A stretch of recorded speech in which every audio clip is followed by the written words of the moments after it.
Se estiver funcionando, se estivesse funcionando seria melhor. Estão me ouvindo? Não.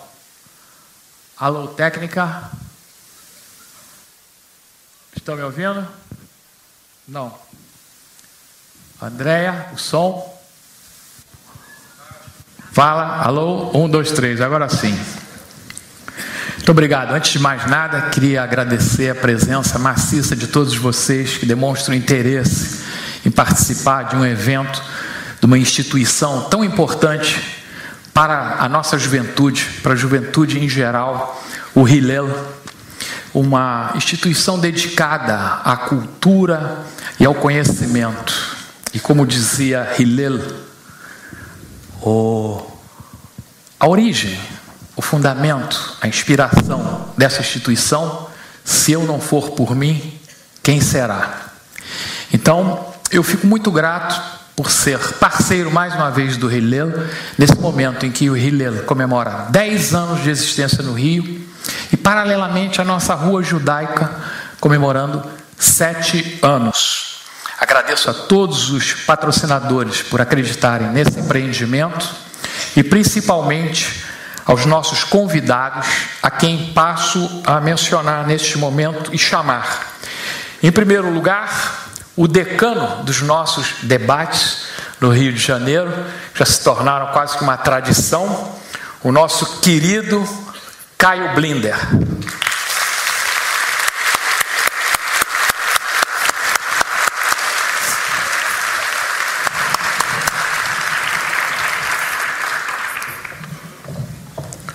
Um jovem que eu conheci através do Caio Blinder em Nova York, e há alguns anos eu já tinha assim, um sentimento de que seria realmente um talento no jornalismo, que ele já era, mas também na comunicação, em termos de televisão, um grande orador, um conhecedor profundo de Oriente Médio. Origem libanesa, católico ortodoxo, a família, e eu me refiro a Guga Chakra.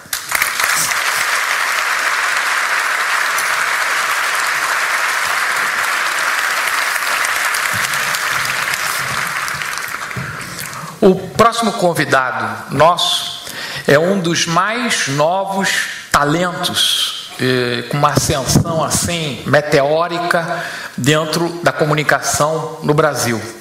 Ele começou escrevendo na página de opinião de O Globo e hoje já escreve no blog da Veja e também grava semanalmente para a Globo News opinião dele. Escreve livros agora com muita frequência, vai lançar um esse mês ainda. Guardem esse nome, Rodrigo Constantino.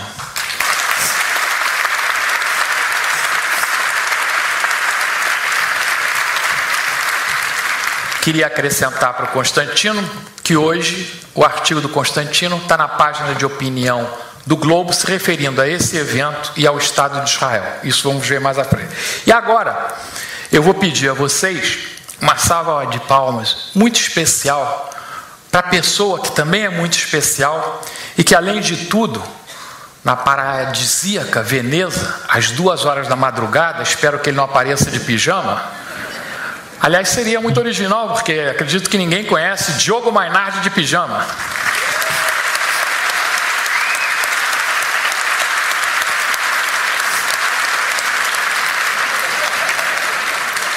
Diogo, querido, a nossa gratidão a você.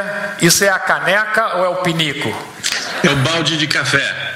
Ah, caneca de café para se manter acordado. Muito obrigado, a nossa gratidão, Diogo.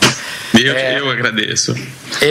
Como debatedores selecionados a dedo com coração, eu convoco um dos maiores experts, talvez com toda certeza o maior entendido em sionismo e judaísmo também no Brasil, professor Paulo Geiger.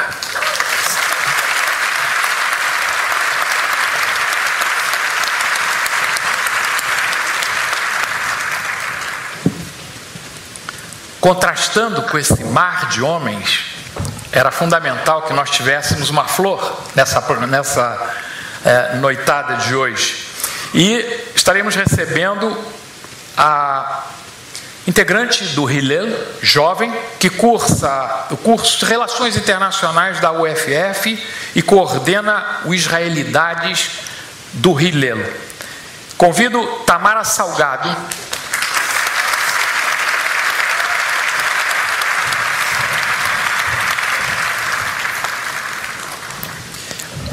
Ele foi editor da Internacional da Folha de São Paulo. Guga Chakra foi subordinado dele na Folha. Depois ele foi correspondente da Folha em 2 lugares importantes no mundo, Moscou e Pequim. Atualmente ele é o braço direito, e eu costumo dizer que o esquerdo também, do Cláudio Lottenberg, presidente da CONIB, e ele é na CONIB o diretor de Relações Institucionais. Jornalista Jaime Spitkowski.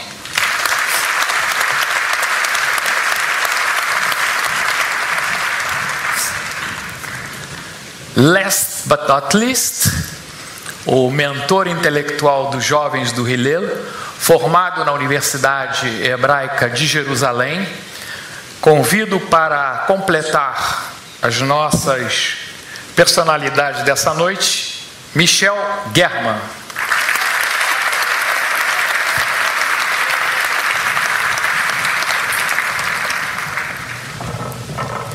Eu vou pedir licença a todos os nossos convidados ilustres de hoje para quebrar um pouco o peso do tema Oriente Médio, porque o título já diz Crise e Esperança, trazendo um pouquinho de humor sobre aquele paizinho que também faz parte do nosso debate de hoje, de Israel.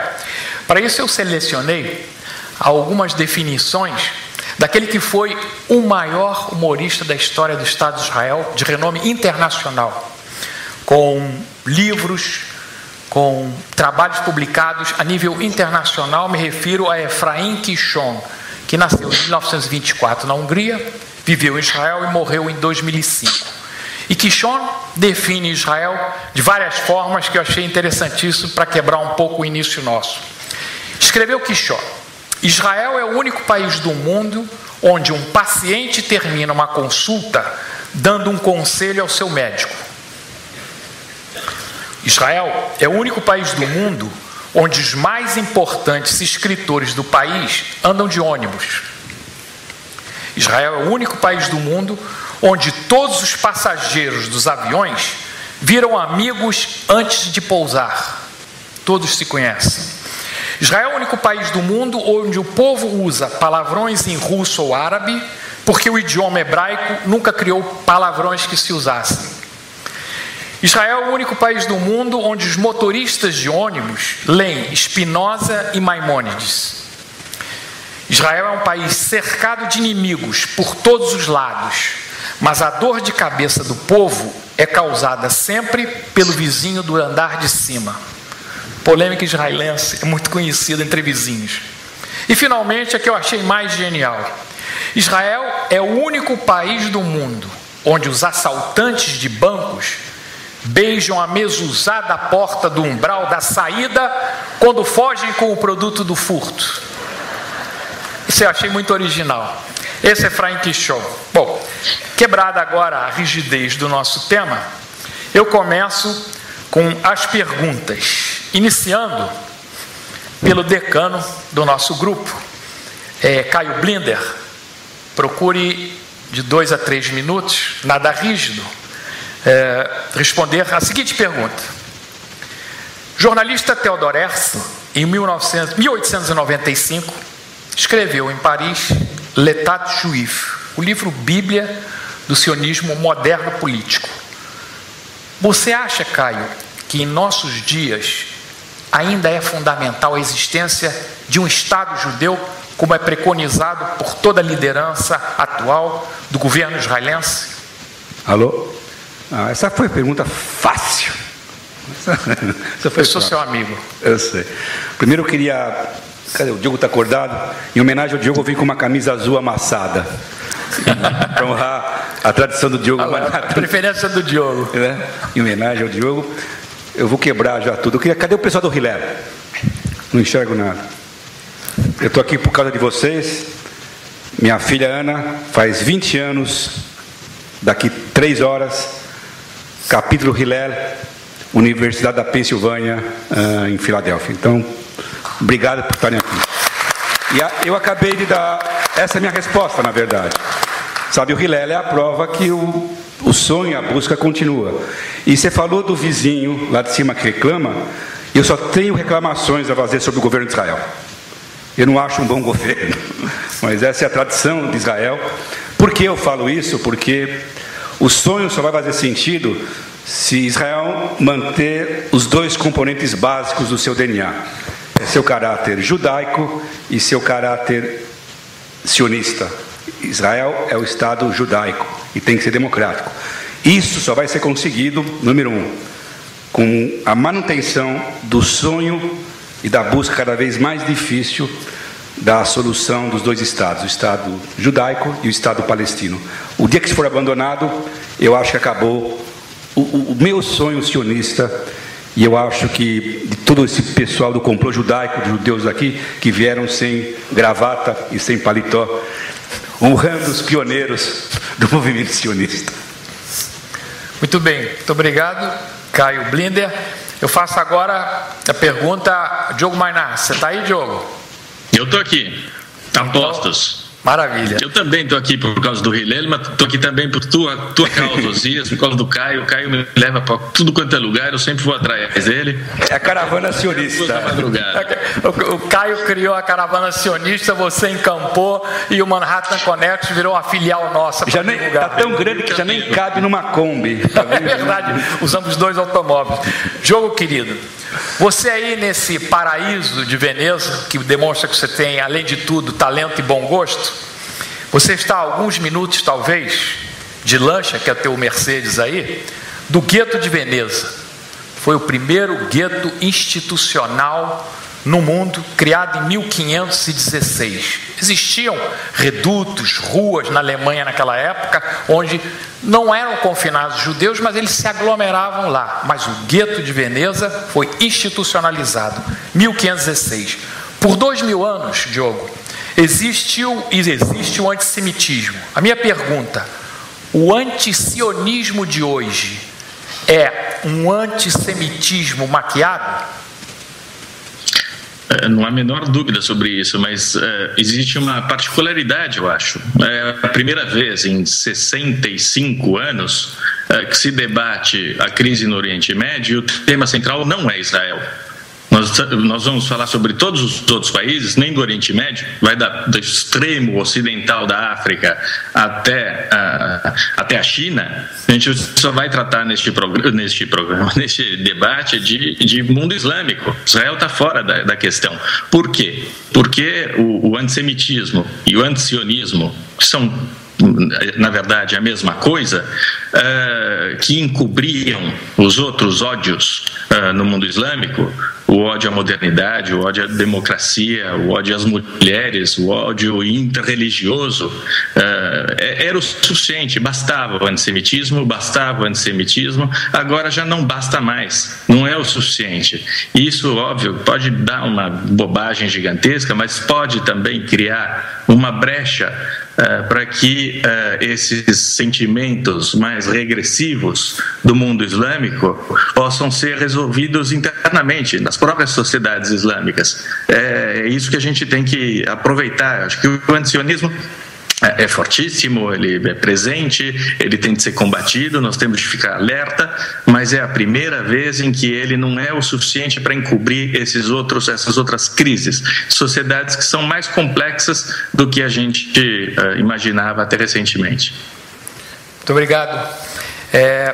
Guga Chakra, o que resta, Guga, da Primavera Árabe? Ou será que ela nunca existiu? Foi só uma ficção da mídia.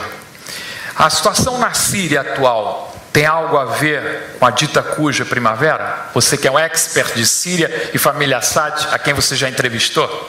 Olha, primeiro, obrigado por estar aqui, especialmente com o Caio, com o Jaime, com o Paulo, com o Michel, a Tamara, o Rodrigo e o Diogo, mas obrigado pelo convite. Bom, Osias, a Primavera Árabe é o seguinte, foi no começo de 2011. Antes a gente tinha monarquias absolutistas no Golfo Pérsico, mais o Marrocos, e repúblicas ditatoriais no restante, no norte da África, mais na Síria e no Iêmen, que apesar de ser ali na região do Golfo, tinha uma maior similaridade com o norte da África, e o Iraque num processo ainda de guerra, que continua até hoje, guerra civil, e o Líbano, que é uma democracia sectária, com o presidente tendo que ser cristão maronita, o primeiro-ministro muçulmano sunita, o presidente do parlamento xiita.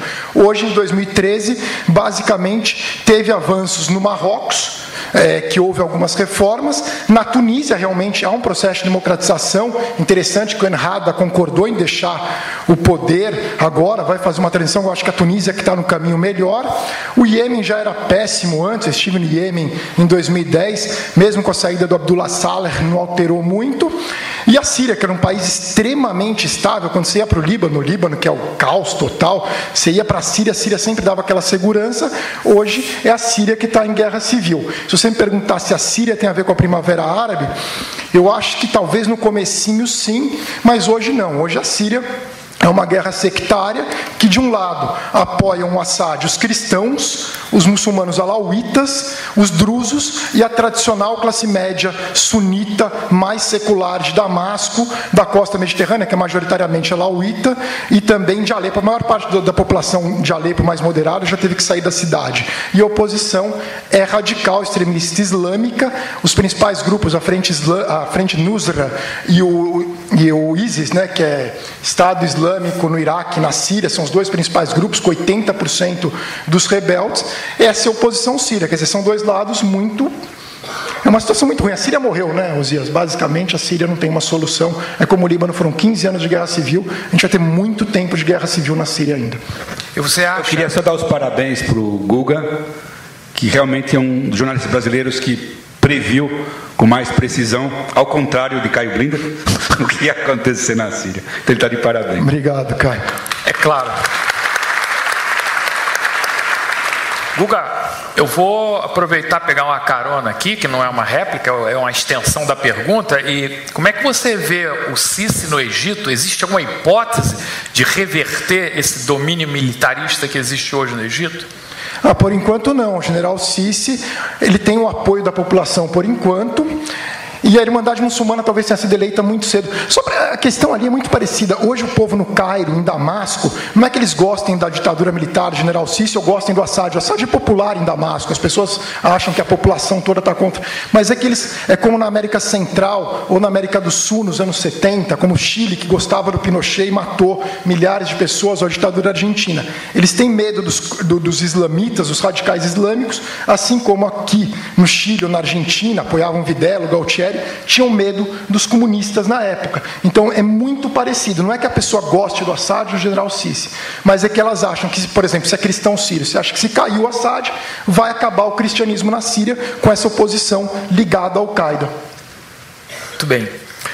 Rodrigo Constantino, hoje você publicou no Globo, e não foi uma coincidência, porque você é um homem de boas surpresas, o artigo na página de opinião intitulado Delírios de um Povo Sitiado. Em 2011, você nos surpreendeu agradavelmente com um artigo intitulado, na mesma página de opinião do Globo, O ódio a Israel. Atualmente, Constantino, persistem os motivos que você apontou há 2 anos? Por exemplo, existe um abismo entre Israel e seus vizinhos nos itens democracia, liberalismo, modernidade, tecnologia? Bom, em primeiro lugar, obrigado pelo convite, mas ao contrário do Guga, na verdade eu não vou nem agradecer não, porque isso parece pegadinha. Eu estou do lado de um bando de especialistas na região e eu sou aqui encherido, curioso, então vou manter aqui uma certa humildade. Eu acho que sim, e acho que eu vou além na resposta. Não é só Israel. Israel é representativo hoje de uma coisa maior que eu vejo, que é uma certa disputa, até mesmo já vista pelo Samuel Huntington, de crise de creche de civilizações. Quer dizer, eu acho que tem um ódio ao Ocidente hoje, tem um grupo que simplesmente não aceita o estilo de vida, democracias liberais, a tolerância às religiões e aos direitos femininos, e que declarou guerra a isso tudo, né?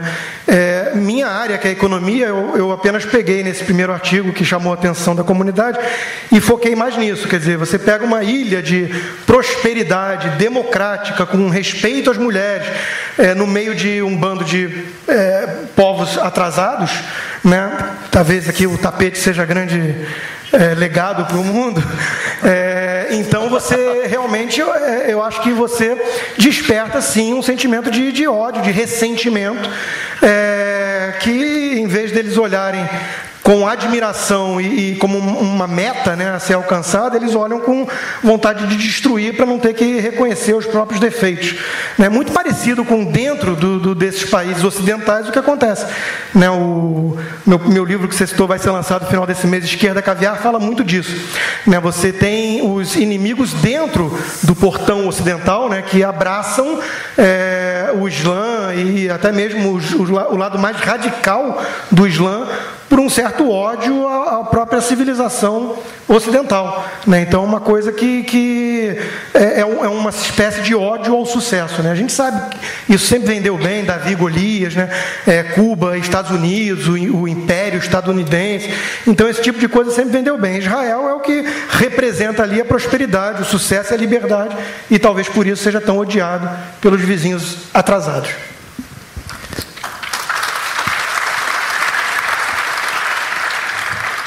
Peço que passe o microfone, Michel, por favor, o professor Paulo Geiger, está aí já do lado, que vai fazer a primeira pergunta. Por favor, Paulo. Eu quero voltar à essência do nosso encontro aqui, aproveitar as palavras do Osias. Nós estamos falando de crise e esperança.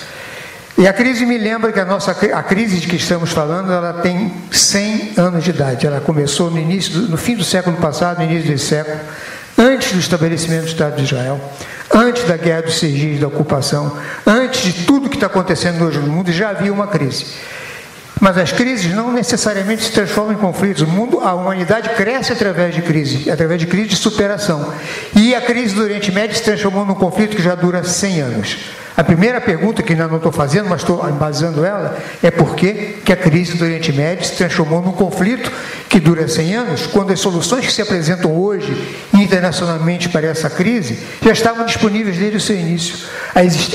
A crise é a dualidade uma vontade nacional de dois povos, com direito que se veio o direito de exercer sobre um certo território para o mesmo território. E essa crise não era resolvível a não ser através de uma divisão. E essa divisão foi aceita pelo movimento sionista. Em 22, quando a Inglaterra separou 70% da Palestina para a Transjordânia, foi aceita em 37, quando a Comissão da Liga das Nações recomendou a partilha, foi aceita em 47, quando a ONU terminou a partilha, foi aceita no armistício de 49, quando Israel se instalou nas fronteiras, hoje se diz de 67, foi aceita em 67, depois da guerra e da ocupação, quando o ministro Levi Eshkol ofereceu a devolução de todos os territórios ocupados em troca de um acordo de paz definitivo. E por quê que essa crise continua em forma de conflito durante 100 anos, quando havia uma solução disponível? A explicação é uma só. Qual é o core dela? É a rejeição da ideia de que o povo judeu tem direito, como todos os povos, a um Estado-nação. O direito de autodeterminação dos povos, nessa rejeição, não se aplica aos judeus. Então eu pergunto, como base da minha pergunta, em cima de uma premissa. A premissa que eu adoto, ela não é unânime. Eu sou egresso do movimento Hashomer Hatzair.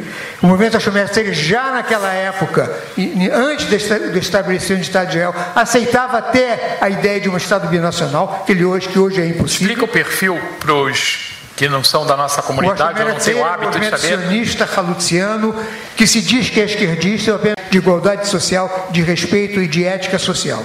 Essa é a estrutura do Hashomer Hatzair, que este ano completa 100 anos internacionalmente. Este ano.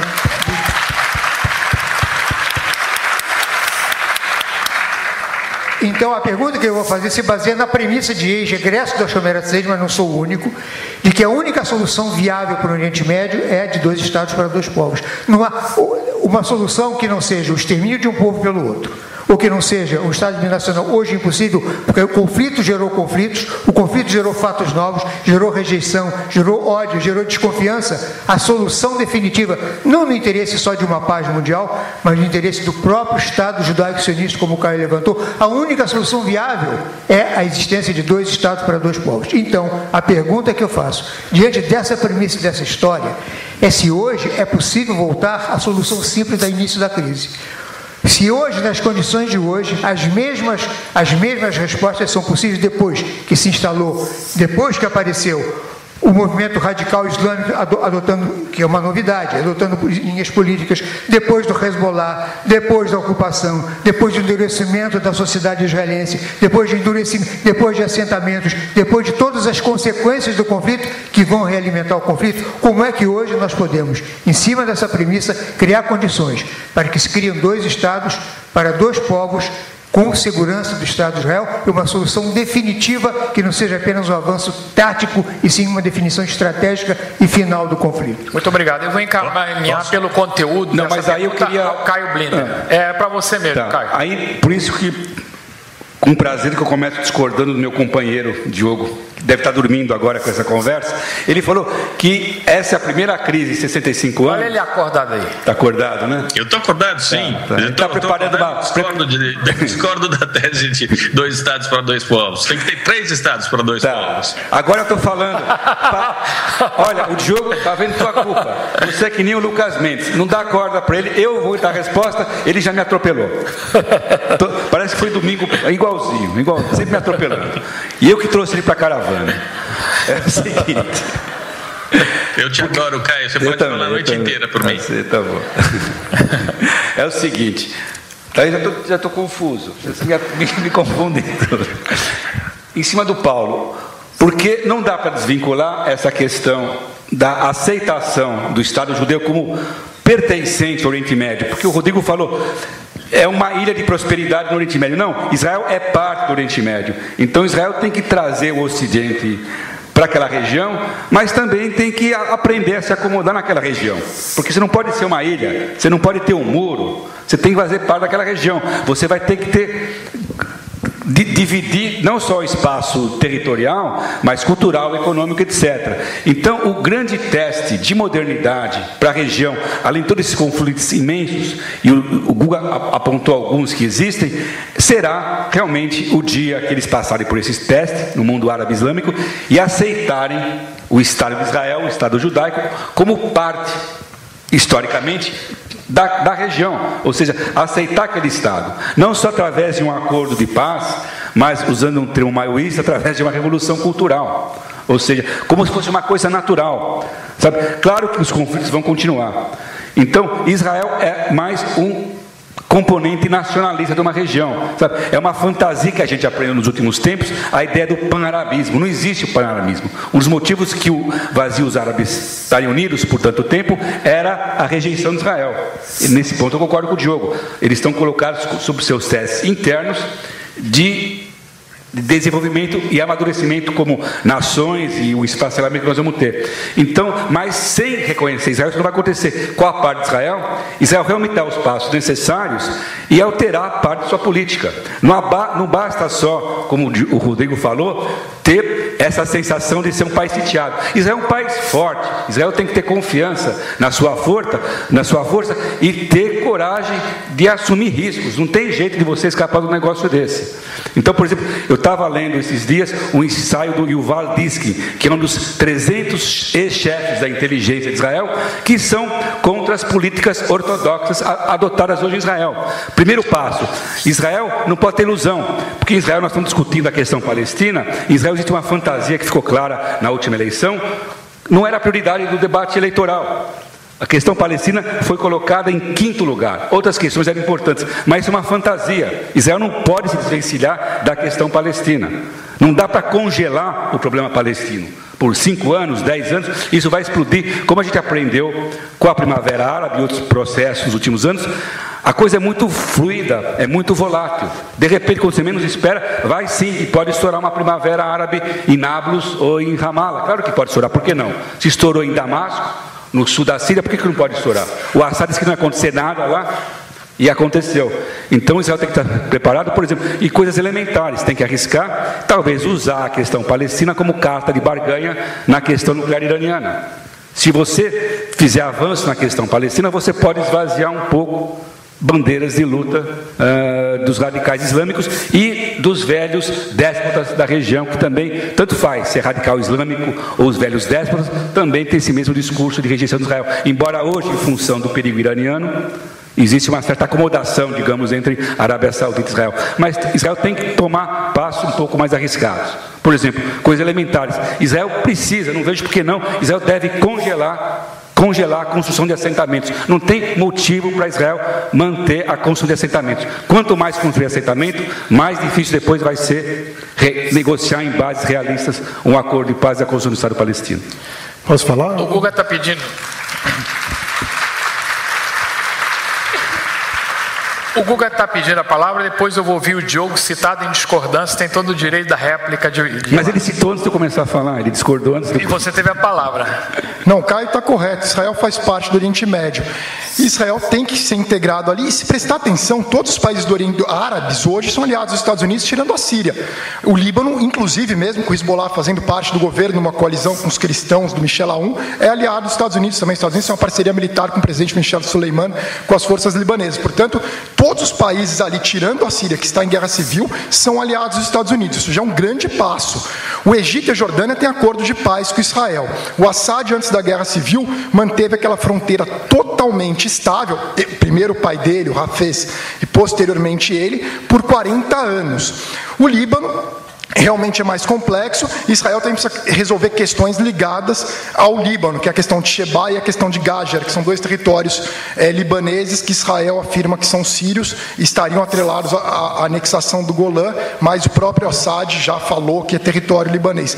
Mas Israel tem que dar para resolver essas questões com os vizinhos. E sobra a questão palestina, que é uma questão que, assim, eu vejo, para mim a solução é muito simples. São dois estados, os principais blocos de assentamento, como Al-Adumim, por exemplo, ficando no lado israelense, Jerusalém sendo uma municipalidade unificada, capital de Israel, porque já é a capital de Israel, lá está o Knesset, lá está o governo israelense, capital simbólica dos palestinos, com a presidência palestina ficando lá, mas o governo palestino naturalmente ficando em Ramallah, onde já está hoje o governo palestino, a administração toda palestina, os refugiados podendo voltar para o novo Estado palestino, não podendo voltar para Israel, e a partir daí, e Gaza e troca de terras onde precisar trocar, e os assentamentos que estão lá dentro, como Ariel, ficam dentro de onde estão, passariam a ser parte do Estado palestino, negociaria para ser ilhas israelenses ali dentro. Dá para negociar, tem solução, mas não dá para ficar o status quo atual por muito mais tempo, porque vai ficar insustentável, e os palestinos daqui a pouco, eles já estão cansadíssimos da autoridade palestina, que é um governo extremamente incompetente há anos. O Saeb Erekat, negociador há 20 anos, nunca conseguiu resultado nenhum. Mahmoud Abbas também é moderado, mas é um cara que não vai para frente. Eles vão começar daqui a pouco a fazer como fizeram em Budros e outras vilas palestinas. Eles vão começar a pedir a cidadania israelense e abdicar do Estado palestino. Essa é uma tendência cada vez maior, podem ter certeza, ainda mais para fazer parte de um Estado de primeiro mundo, com uma indústria tecnológica, farmacêutica tão avançado. Tem que resolver. E é uma pena que meu sonho, Tel Aviv é fantástico, um Boulevard Dizengoff, Boulevard Rothschilds, e quando eu fui para Tel Aviv várias vezes, fui para Beirute muitas, e é tão perto, são duas cidades tão parecidas, com sociedade, com pessoas, com aqueles jovens libaneses, parecem tantos jovens israelenses, que chega a ser surreal que são dois países inimigos. Quando você sai à noite em Beirute, sai à noite em Tel Aviv, é muito parecido. A Hamra parece muito o Boulevard Rothschilds. Então, não ter paz ali, a cidade velha de Damasco, a cidade velha de Jerusalém, tem que ter paz, é muito... Sim, parecido. Israel é parte daquilo lá, é o falafel, é o hummus, é uma coisa muito próxima, de verdade, é uma coisa que não está para ficar tão distante. E as mulheres são mais bonitas em Beirute e Tel Aviv? Nos dois lugares elas são fantásticas. Tem a Tamara aqui, que é um exemplo de uma moça muito bonita. O Diogo quer falar, coitado. Diogo, eu queria te fazer uma pergunta, Diogo, baseado nos nossos dois colegas. Só uma coisa, deve ser o fuso horário, mas vocês estão fazendo a paz no Oriente Médio em 10 minutos. Vocês estão falando que eles mandam na cidade de Gaza, é isso? Diogo, eu queria te perguntar, Diogo. Tem Israel, tem Cisjordânia e tem Gaza. São três coisas separadas. Você tem que Israel, é óbvio, tem que sentar na mesa com o pessoal da Cisjordânia, tem que construir assentamento na Cisjordânia, não só para os israelenses, mas também para os palestinos. Tem que enfiar dinheiro lá, tem que enfiar dinheiro internacional lá. Tem que haver um policiamento internacional na Cisjordânia para evitar ataques a Israel. Além do muro, tem de haver uma série de garantias. Agora, Gaza fica do outro lado. Quando Gaza se decidir a aceitar a existência do Estado de Israel e a existência dos judeus naquele território, aí pode começar a conversar, mas são dois estados separados. Não existe mais a possibilidade de unir aqueles dois estados. Ô Diogo, eu queria te perguntar, aproveitando esse gancho e o conteúdo das respostas, tanto do Caio como do Guga, o que você acha da experiência do maior falcão da época, primeiro-ministro Ariel Sharon, que devolveu 100% da faixa de Gaza para os palestinos e deu no que deu? É por aí que vai o caminho da paz? Bom, para Israel sim, houve um período de turbulência, de atentados terroristas, foguetes. Agora, Israel se livrou de um problema. Na verdade, Israel se livrou de um problema. Tem de enfrentar os foguetes e os mísseis do Hamas, mas não tem que administrar aquele território todo, expondo os soldados a um risco inacreditável, com uma população hostil que tinha um pretexto a mais para atacar Israel. Eu acho que Israel tem que chegar a acordos, e obviamente devolução de terras, por mais dolorosa que seja, dolorosa porque os palestinos vão aproveitar para desencadear a guerra, ou franjas do mundo palestino vão aproveitar isso daí para desencadear uma guerra terrorista contra Israel. É um preço a pagar, mas é uma situação que tem de ser resolvida. Eu concordo com todos vocês. Eu não concordo só com a tese velha de 100 anos de que dois estados podem coexistir ali, porque não existem mais dois estados. Os próprios palestinos reconhecem que já não há mais a possibilidade de convivência ali. Eles se dividiram na prática, eles são divididos fisicamente, estão divididos ideologicamente, já não são mais a mesma coisa. Mas o único ponto aqui é Israel precisa de vez. Esse é o paradigma de Israel. Você fala 100 anos, o Paulo falou, tá bom, eu faço uma concessão. Tem dois estados palestinos, mas ao menos de verdade, não da boca para fora, de expressão corporal, teatral que faz o Netanyahu, Israel pelo menos tem que aceitar a necessidade, mais do que o direito, de um Estado palestino. Eu já não falo nem direito, é uma coisa moralista. A necessidade, porque é uma razão estratégica para Israel que haja um ou dois Estados palestinos. Acho que tem que se basear no interesse econômico, sobretudo. A gente estava falando de ilha de prosperidade. Israel tem que se beneficiar dessa integração, porque ela pode ser proveitosa. A gente viu na Alemanha, quando se juntou com a Alemanha Oriental, miserável, desgraçada, retrógrada, e foi boa para a Alemanha. Acho que Israel tem toda a possibilidade, sem anexar a Cisjordânia, se beneficiar economicamente, inclusive, de uma abertura para o lado de lá. E acho que dinheiro facilita tudo. Acho que dinheiro, o tapete que vocês têm aí na frente, o bazar, eu acho que esse é o caminho para a negociação. É falso, é tapete falso. Vai jogar.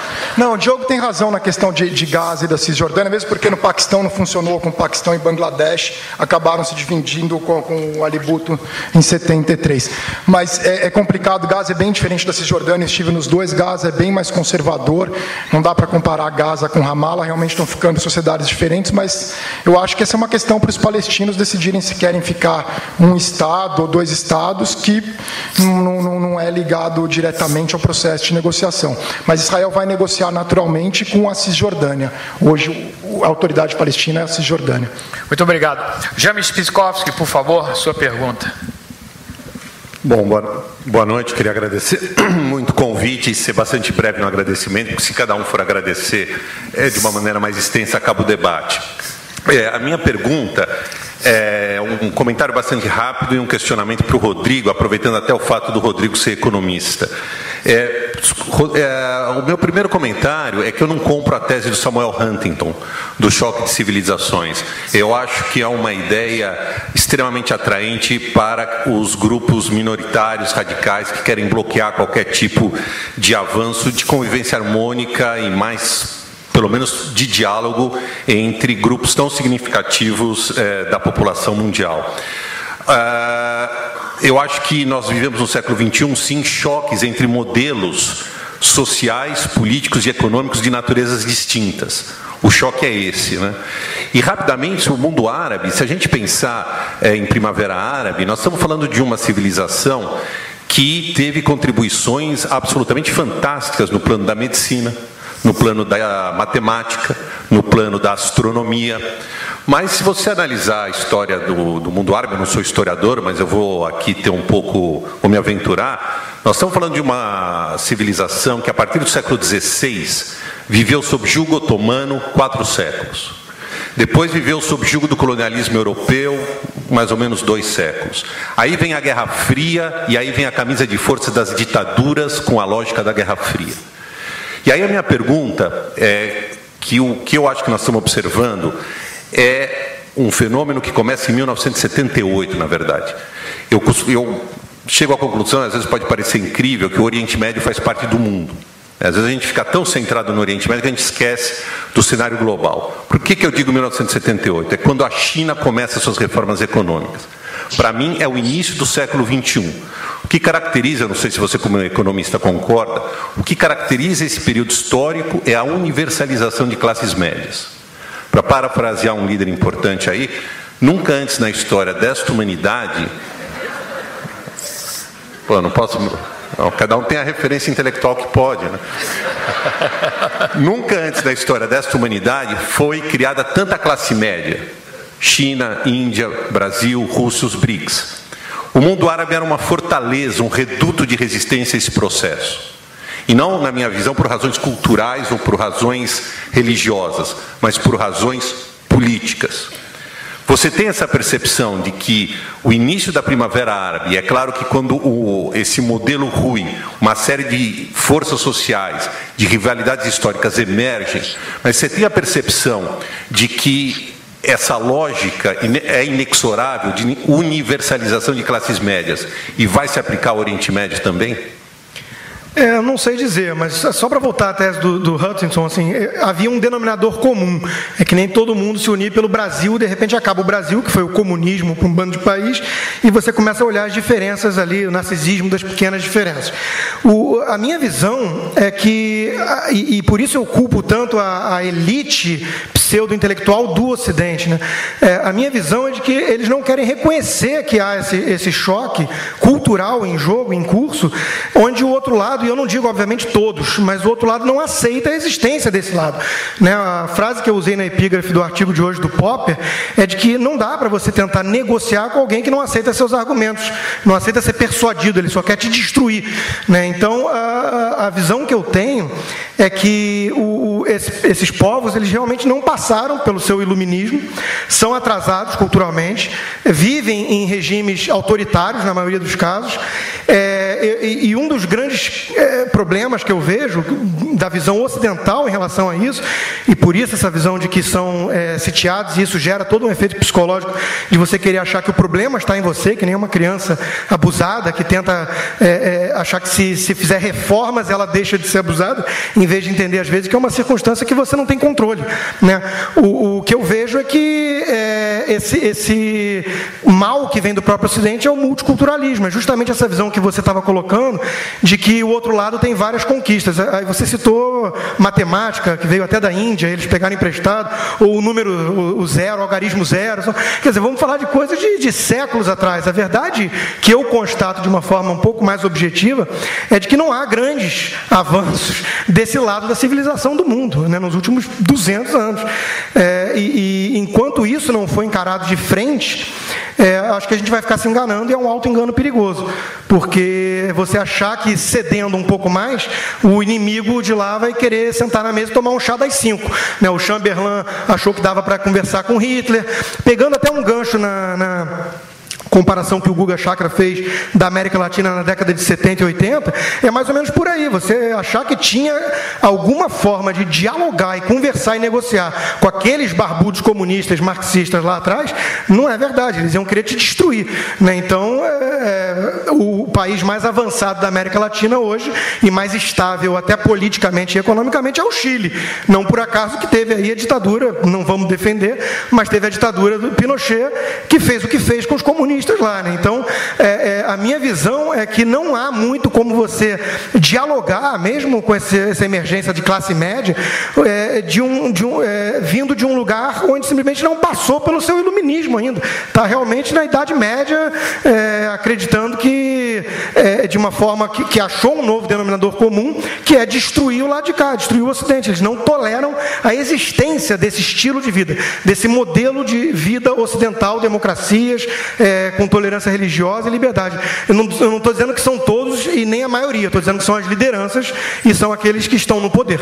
Então, como é que se negocia com os barbudos comunistas na década de 70 e 80 e com Hitler ou companhia? Eu não vejo muito como você conseguir negociar com esse pessoal.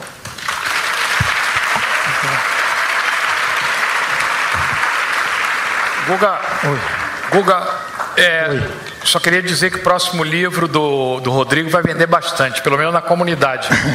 Faça a tua intervenção, Guguinha. Não, mas é que existe, na verdade, no mundo árabe, no mundo islâmico, eles admiram muitas coisas do Ocidente. Por exemplo, a melhor universidade do mundo árabe chama American University of Beirut, a AUB, que existe desde o final do século XIX. Inclusive, Dom Pedro II esteve na AUB. E quando eu estive na Síria, na eleição de 2008 do Obama, tinha várias camisas do Obama em árabe, escrito assim, e era cheio de americanos.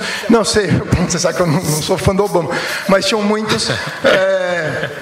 Mas tinha muitos americanos estudando árabe lá em Damasco. Hoje Abu Dhabi, Catar, eles estão levando a Georgetown, NYU, estão levando universidades americanas, estão levando museus. Oman, o sultão Qaboos de Oman está fazendo uma tremenda ópera, está levando vários investimentos, tentando levar a cultura ocidental para ali.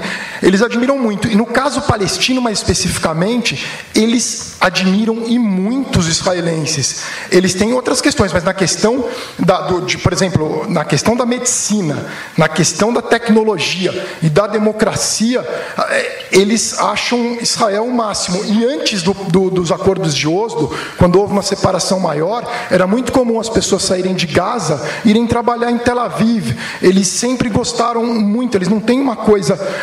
existem ideologias muito fortes hoje no Oriente Médio contra o Ocidente, sem dúvida nenhuma, como entre os rebeldes na Síria, como a Irmandade Muçulmana no Egito, embora o Mohamed Mursi tenha estudado na Califórnia, na University of Southern California, quer dizer, eles vão estudar também no Ocidente, mas eles acham o Ocidente, de uma certa forma, muito importante. E os maiores inimigos hoje são os árabes laicos. Eu não acho que é xiita contra sunita, eu acho que é árabes laicos contra os árabes religiosos, que isso se vê claramente no conflito no Egito, onde o general Sisi tem apoio dos árabes laicos, dos egípcios que não são religiosos, contra a parte mais religiosa, mais extremista da Irmandade, ou na Síria, onde o Assad tem o apoio dos árabes laicos contra rebeldes extremistas. Então, eu acho que varia muito. E o Líbano, o Beirute é uma das cidades mais liberais que eu já vi na minha vida. Eu acho que hoje em dia talvez seja mais liberal que São Paulo. Então, depende muito do lugar. E Damasco era muito liberal antes da Primavera Árabe, com tolerância até para drogas e homossexualismo. Então, varia muito de região, de lugar para lugar. Então, assim... Posso fazer uma observação? Pode, claro. Olha, eu entendo que o inglês diga que para um país chegar à democracia ele tem que passar pelo iluminismo, mas um brasileiro, Rodrigo, a gente passou pelo iluminismo? Democracia é um regime simples. É um regime simples. Qualquer índio, qualquer brucutu pode ter democracia. Você pode implantar democracia nos países árabes, sim. O Guga fez um painel ótimo. Tudo que se fala sobre Primavera Árabe. A gente viu Primavera Árabe em 2 países, Tunísia e Egito. Na Tunísia deu razoavelmente certo, no Egito também. apesar do golpe de Estado, que foi uma frustração para todo mundo, a população reagiu à islamização do país e reagiu indo para as ruas, não reagiu de maneira violenta. E agora mesmo, com todo o caos do contragolpe, a Irmandade Muçulmana, pelo menos até agora, não está atirando bomba sobre os militares ou sobre a população civil. Não há uma série de atentados ali. Então, a tal da Primavera Árabe tem que ser posta de maneira correta. Você não pode falar que a Líbia é a Primavera Árabe. Ali houve uma guerra. É uma guerra com apoio estrangeiro, outra história. O que está acontecendo na Síria também. Eu vou fazer uma provocação para o auditório agora. Eu acho que grande parte aqui do auditório são judeus, né? E me preocupou muito, com devido respeito a tantas palmas para o Rodrigo quando ele fez o comentário dele. Por quê? Porque, na verdade... Está com ciúmes? Não estou com ciúmes, eu estou preocupado, estou falando sério. Por quê? Porque, número um, eu acho que o Diogo, o Rodrigo, você fez um falafel, você trouxe um monte de paradigmas que não se aplicam a uma região. Você falou, não podemos ser multiculturais, mas é o único jeito de você viver no Oriente Médio. O Google deu um retrato, são 18 você tem que ter ação afirmativa no Líbano, não tem outro jeito.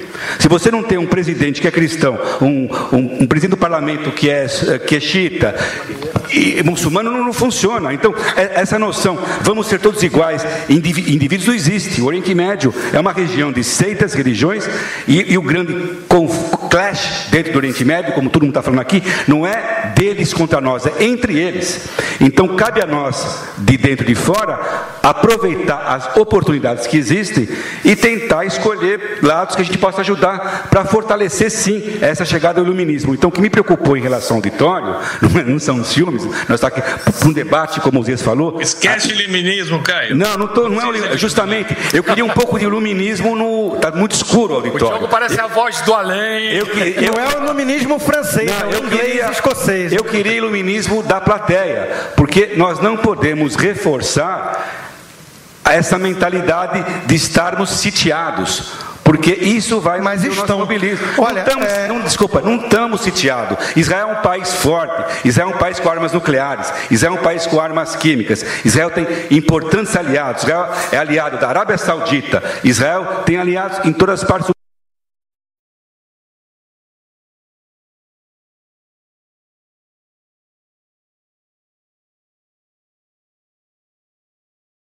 inimigos. Mas é bom confiar num exército forte. Mas nada como não faz mal ter um exército forte. Nada como ter 100 ogivas nucleares. Exatamente.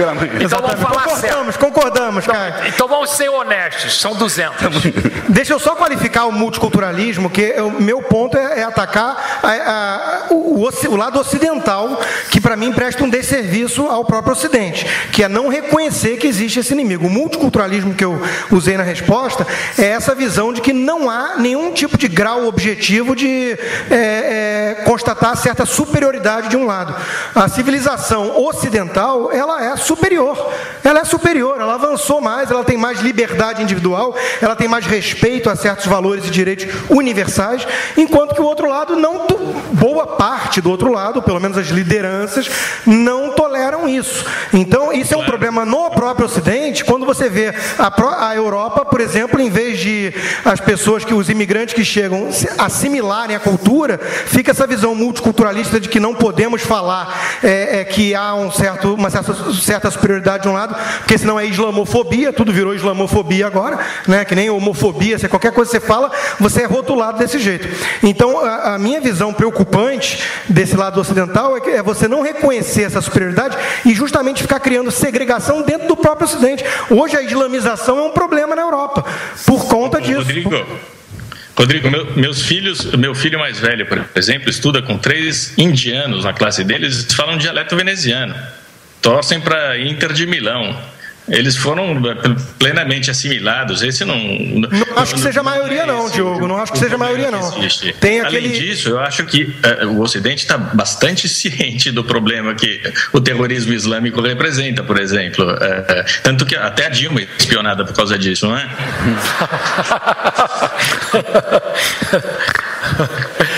Eu vou quebrar esse debate um pouquinho e vou passar a pergunta para o Michelzinho Guerma, por favor. Michelzinho, obrigado pelo convite. Eu achei que a gente tinha chegado a um consenso, que era de que Israel fica no Oriente Médio. Eu mantenho essa minha posição. Ele fica no Oriente Médio, não é? E a pergunta é, quer dizer, a partir de agora, tendo isso como premissa, e o Oriente Médio fazer o quê? Tem judeus no Oriente Médio e também tem árabes. E o mundo árabe hoje passa por mudanças. E aqui eu não vou entrar no mérito do debate sobre primavera árabe, outono árabe, passa por mudanças fundamentais, mudanças radicais. Eu me lembro, a gente está vindo para o Egito, quando estourou a primavera árabe do Egito, e a gente não foi para o Egito, a gente decidiu cancelar a viagem. Mas eu fiquei muito tempo na televisão, vendo o que estava acontecendo no Egito, para ver se em algum momento eu poderia viajar. E o número de bandeiras israelenses queimadas no Egito naquele momento era menor do que o número de bandeiras israelenses queimadas na eleição municipal do Rio de Janeiro. Queima-se mais bandeiras quando vai se eleger o prefeito do Rio de Janeiro agora, os babás da vida, do que quando tem uma manifestação de massas lá. A minha pergunta é, partindo do princípio de que Israel fica no Oriente Médio, e de que o Oriente Médio está mudando, principalmente os vizinhos de Israel, como é que a gente pode construir, com o governo de Israel que a gente tem atualmente, uma engenharia de percepção de Israel em relação aos seus vizinhos, para que os seus vizinhos e Israel cheguem a novas configurações políticas a partir das mudanças que o Oriente Médio tem passado e que Israel, por ser do Oriente Médio, também tem que passar. Qual é a percepção que vocês têm agora da possibilidade dessa configuração política hoje de Israel? Governo Bibi, e esse governo israelense, que é um governo diferente, Caio, do governo que você criticou muito até o ano passado, mas que é ainda o governo Bibi. Como é que você vê a possibilidade, desse diálogo entre esse novo Oriente Médio e esse governo de Israel, que ainda tem percepções, por assim dizer, que sofrem de fuso horário por conta de Oriente Médio estar mudando muito nesses últimos anos? Falando em fuso horário, eu acho que a percepção depende, muda às 7 da manhã, muda às 7 da noite, literalmente, porque é um jogo extremamente volátil. Israel está, como todo mundo, um pouco com barata tonta, sabe? Então você pega a crise da Síria, então você vê todas as sacadas. Israel prefere que o Assad fique no poder. Não, na verdade Israel quer que o Assad caia, porque se o Assad cair, vai enfraquecer o Irã. Enfraquece o Irã, também enfraquece o Hezbollah, sabe? Então o jogo tem muitas dimensões. Em parte vai ter que se adaptar de situação a situação. Esse é o problema. Você não pode ser imóvel porque a situação não permite que você fique mobilizado. Você tem que ser muito esperto. A questão que eu vejo muito no Netanyahu, ele fez discursos duros hoje na ONU e tal, dizem que tem o jogo de ele é o bad cop, o Obama é o good cop, sabe? O Obama não é cop hoje em dia, eu acho que está tão perdido como todo mundo. Ele está zonzo com a situação, e é normal estar zonzo, sabe? Que um componente importante, a gente fala, a percepção de Israel, é a percepção do mundo inteiro, dos Estados Unidos, da Europa, o que ficou claro nos últimos tempos, nessas crises da Síria, e mesmo do Egito, da Líbia, é uma total falta de apetite de opinião pública de vários países do mundo inteiro para se envolver nessas crises. Por exemplo, eu sou judeu, o meu povo foi vítima de um genocídio com armas químicas, sabe? O mundo não se comoveu, o mundo ocidental, com o uso de armas químicas com um genocida como Bashar Assad, sabe? Isso mostra uma certa anestesia da opinião pública ocidental. No caso de Israel, sim. O que eu fiquei impressionado ultimamente em Israel, quando o Assad se comprovou, através dos inspetores da ONU e vários relatórios de inteligência, que o Assad tinha usado armas químicas, isso mexeu com as vísceras do povo judeu em Israel, porque a gente foi vítima disso. Então, acho que esse componente é importante, mas de resto é um jogo perigoso. Israel vai ter que ser realista em outras situações, sabe? Israel vai ter que se aliar com a Arábia Saudita, que tem o Irã, sabe? Não vai ser uma coisa maravilhosa, humanista, bonita, idílica. Vai ter situações que você vai ter que viver do seu belo humanismo judaico e sionista, e outras que você vai ter que ser cínico, fazer alianças complicadas, porque o jogo vai ter muitas dimensões. Então, você tem oportunismos e oportunidades. Algumas são boas, outras são ruins. Sabe? Não vai dar para ganhar em todas. Sabe? A Primavera Árabe, vamos usar o clichê, pode estar no comecinho, não sei se está aos 2 minutos do primeiro tempo, aos 2 minutos do segundo tempo, sabe? Vai ter lugares que vai resolver bem a situação e outros que podem perdurar por tempo indefinido, sabe? A Síria pode virar, uma parte da Síria vai virar o Xistão, a outra o Sunistão, a outra o Kurdistão, sabe? E países vão ser esfacelados. Aí eu tenho que dar uma palmatória ao Diogo. Talvez vai chegar uma situação, como o Guga falou, que o povo palestino vai concluir que só tem 2 estados.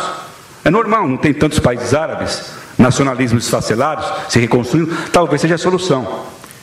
Sabe? O que eu sei que Israel não tem que ter terra naqueles territórios mais, vai ter que fazer um acordo. Essa percepção tem que mudar. Eu não sei se está mudando em Israel hoje em dia.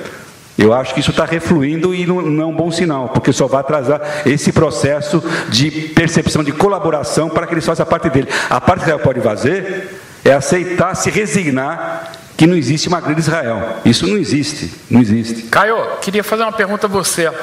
Por que no Estado de Israel podem conviver 1.600.000 árabes israelenses e não podem existir 350, 400 mil israelenses na Cisjordânia?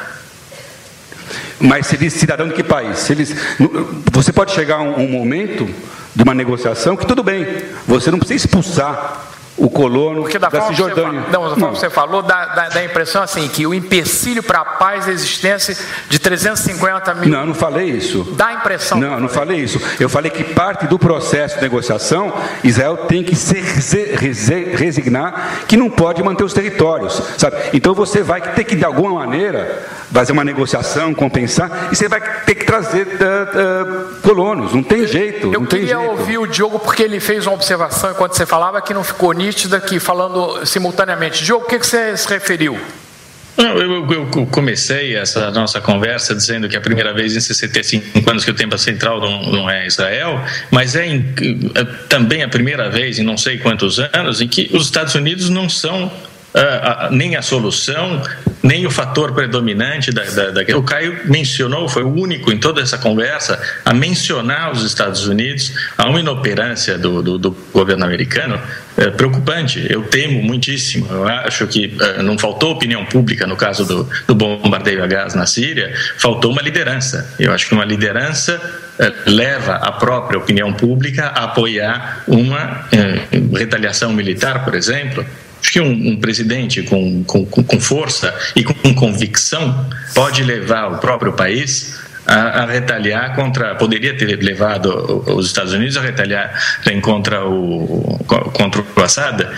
Falta liderança. Esse é o meu grande temor quando a gente fala de crise no Oriente Médio. Eu sei que está tudo se mexendo e falta o policial, como gosta de dizer o Caio, mas falta uma liderança, falta uma ideia, falta um caminho a ser percorrido, e essa ideia, esse caminho só podem ser dados pelos Estados Unidos, não por Israel, que é parte da questão, não pelo resto do Ocidente, que não conta absolutamente nada. Só os Estados Unidos podem fazer esse papel, e não estão fazendo.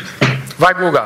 Só respondendo primeiro ao Michel, eu acho que o Netanyahu e Israel estão fazendo direitinho, é negligência benigna, não tem muito o que fazer. Tem que esperar o que vai acontecer na Síria, é uma guerra que está agora no seu 3º ano, eu lembro, o Líbano foram 15 anos, de 75 a 90, quer dizer, a guerra da Síria pode durar muito tempo, eu acho que Israel não tem que tomar uma posição, tem que apenas observar, mantendo a segurança nas colinas do Golã, e não dá para ir além disso daí. Eventualmente, como fez 2 vezes, bombardeou armamentos que estariam indo da Síria para o Hezbollah, mas eu acho que eles estão fazendo o correto. No restante, por exemplo, com a Líbia, Israel tem pouco a ver com a guerra na Líbia, que morreram 30 mil pessoas, e hoje a Líbia é controlada por milícias radicais, a produção de petróleo da Líbia caiu para 10% do que era anteriormente, mas são países que não têm nada a ver. O Iêmen, então, pouco tem a ver com Israel. O único que interessa ali é a Síria. O Egito, agora com o general Sisi, para Israel, no final, ficou uma solução ok, e para a Síria, a questão é observar. Do Caio, eu entendi bem o que ele quis dizer, que é a questão de Israel não construir mais os territórios. Mas, por exemplo, não dá, hoje é muito complicado desmantelar Ariel. Ariel já é uma cidade que já está lá há muito tempo. 30 mil pessoas. Não, eu digo não avançar. Não avançar. Não congelar a construção. Então, isso que eu concordo com você. Daí a questão de Ariel pode tanto ser uma ilha dentro do Estado palestino, uma ilha ligada a Israel, como pode ser parte do Estado palestino, e seria um tremendo absurdo se o novo Estado palestino não concedesse cidadania para os habitantes locais, cidadania palestina. Seria um crime. Por que eles não poderiam ter? Seria um antissemitismo claro, caso eles não tivessem.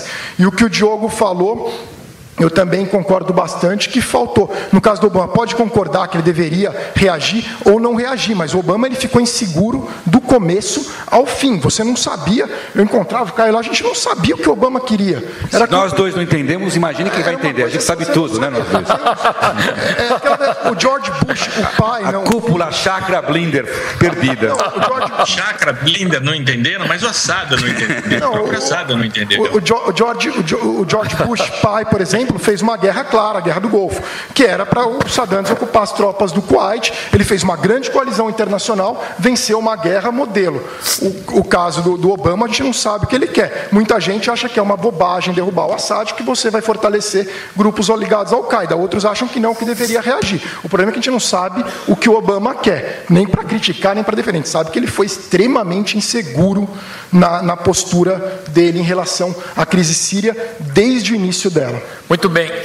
Fala, Rodrigo. Não, em relação ao Obama, então, na minha linha dessa elite do próprio Ocidente que acaba jogando contra o Ocidente, o Obama é um ícone dessa esquerda caviar. O Obama ele é cada vez mais parecido com a ONU, e a ONU é anti-Israel. Então o Obama é frouxo. Você tem uma liderança frouxa e incapaz de defender a excepcionalidade americana. O Obama deixa claro em todo o discurso que ele não acredita nisso. Inclusive, ele é um sujeito que quer modificar fundamentalmente a América. Eu coloquei uma vez até num artigo do Globo isso, né? Imagina um marido virar para a mulher e falar: olha, eu amo você, mas eu quero te mudar fundamentalmente, na essência, né? Não ama. E o Obama quer mudar fundamentalmente a Europa. Os Estados Unidos, ele tem uma visão dos Estados Unidos diferente, né? Então acho que isso tem muito a ver com a situação que a gente vive no mundo hoje. Mas desculpa, Rodrigo, se você usou os intervenção militar americana na Síria, por exemplo? Olha, eu não sei se eu apoio hoje a intervenção militar na Síria, mas com certeza ele não deveria ter feito as ameaças que ele fez para ter a atitude depois que ele teve. A pior coisa que existe é isso, né? É você falar grosso, se cruzar a linha vermelha, desenhar uma linha vermelha e falar: se ultrapassar a linha eu vou agir, e depois não age, né? A gente sabe como é que são as historinhas de cão que late não morde. Então, é um convite ao abuso do lado de lá. Essa parte da linha vermelha, até Michelle Obama já deu um esculacho no marido. Isso foi uma coisa super amadora. Isso já é um consenso nos livros históricos. Agora, o resto que você falou, eu acho um tremendo folclore. Você falou, o Obama, esquerda caviar. Quem é contra qualquer envolvimento hoje nesses rolos do mundo, na verdade, é muito mais a direita jeca americana e não a esquerda caviar. É a direita americana que é cada vez mais isolacionista. Ela quer que o mundo se dane. Ela quer que o mundo se dane. Ela talvez até fala: não, queremos um orçamento militar. Mas você vai ver no Congresso, quando o Obama, ele foi inseguro sim, mas ele não, quem estava atrás dele? O Diogo falou: não, ele precisa liderar. Liderar quem? Eu olhou para trás, quem veio com ele? Ninguém veio. Ele tomou uma lavada bipartidária, sabe? Encabeçada pelo Tea Party. O Tea Party quer que o mundo se dane e o Obama muito mais, sabe? O Tea Party nem sabe onde fica o Oriente Médio, sabe? Eles acham que o Oriente Médio é o Middle East. Tem o Middle West e o Middle East, então deve ser perto de Chicago. Eles não sabem onde fica. E esse pessoal quer decidir o destino da América. Caio, só um recado que você tem que levar aqui do público para o Obama: tratar dos 27% de popularidade dele, porque está muito abaixo da presidenta. 27 não, 28,5. Tá certo. Eu quero que a Tamara, a nossa representante aqui do diferencial judaico para os fundamentalistas, faça a sua pergunta e você vai ter o direito de escolher para quem, a única que vai escolher.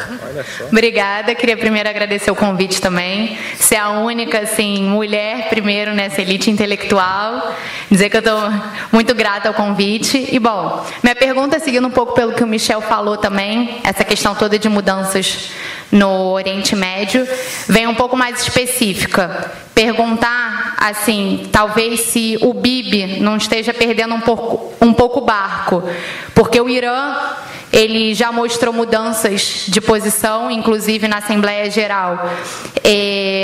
Fez um discurso que anteriormente não se fazia com respeito ao Estado de Israel.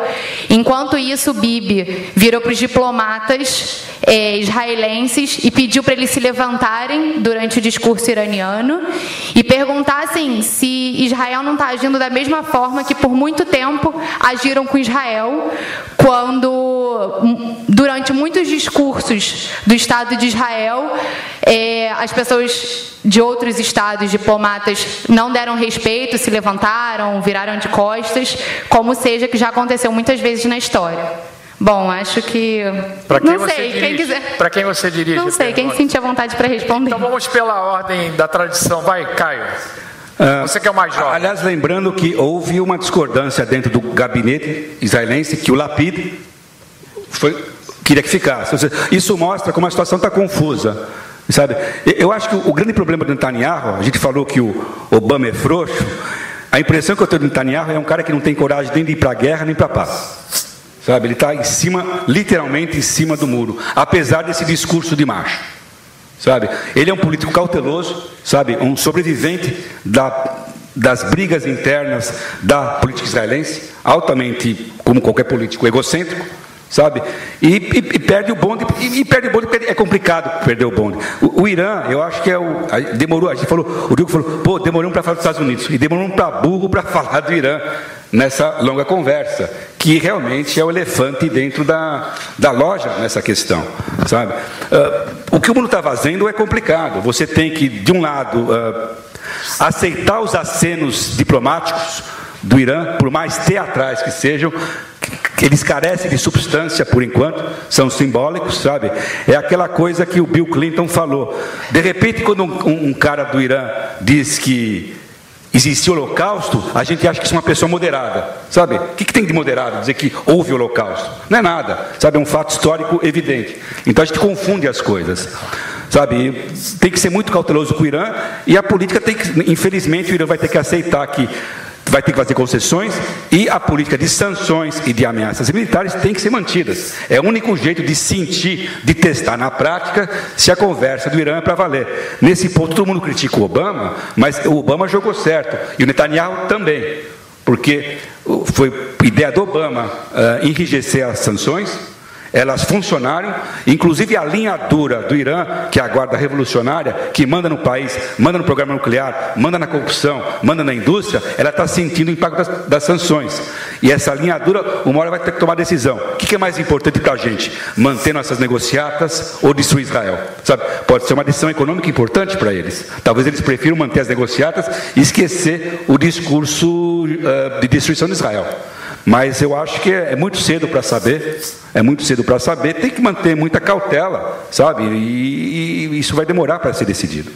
Eu concordo com tudo que o Caio disse, tem pouco a acrescentar. Eu acho que o Netanyahu está no papel dele de manter a cautela, sem dúvida alguma, e o Obama está no papel dele de tentar testar o Irã, porque as sanções realmente estão funcionando, a economia iraniana está bem decadente, a situação é bem complicada para eles ainda têm umas reservas, mas é super complicado, porque eles não fazem parte daquela questão do Swift Code para transferências bancárias, é uma confusão louca para você transferir dinheiro do Irã para outros lugares, para efetuar pagamento.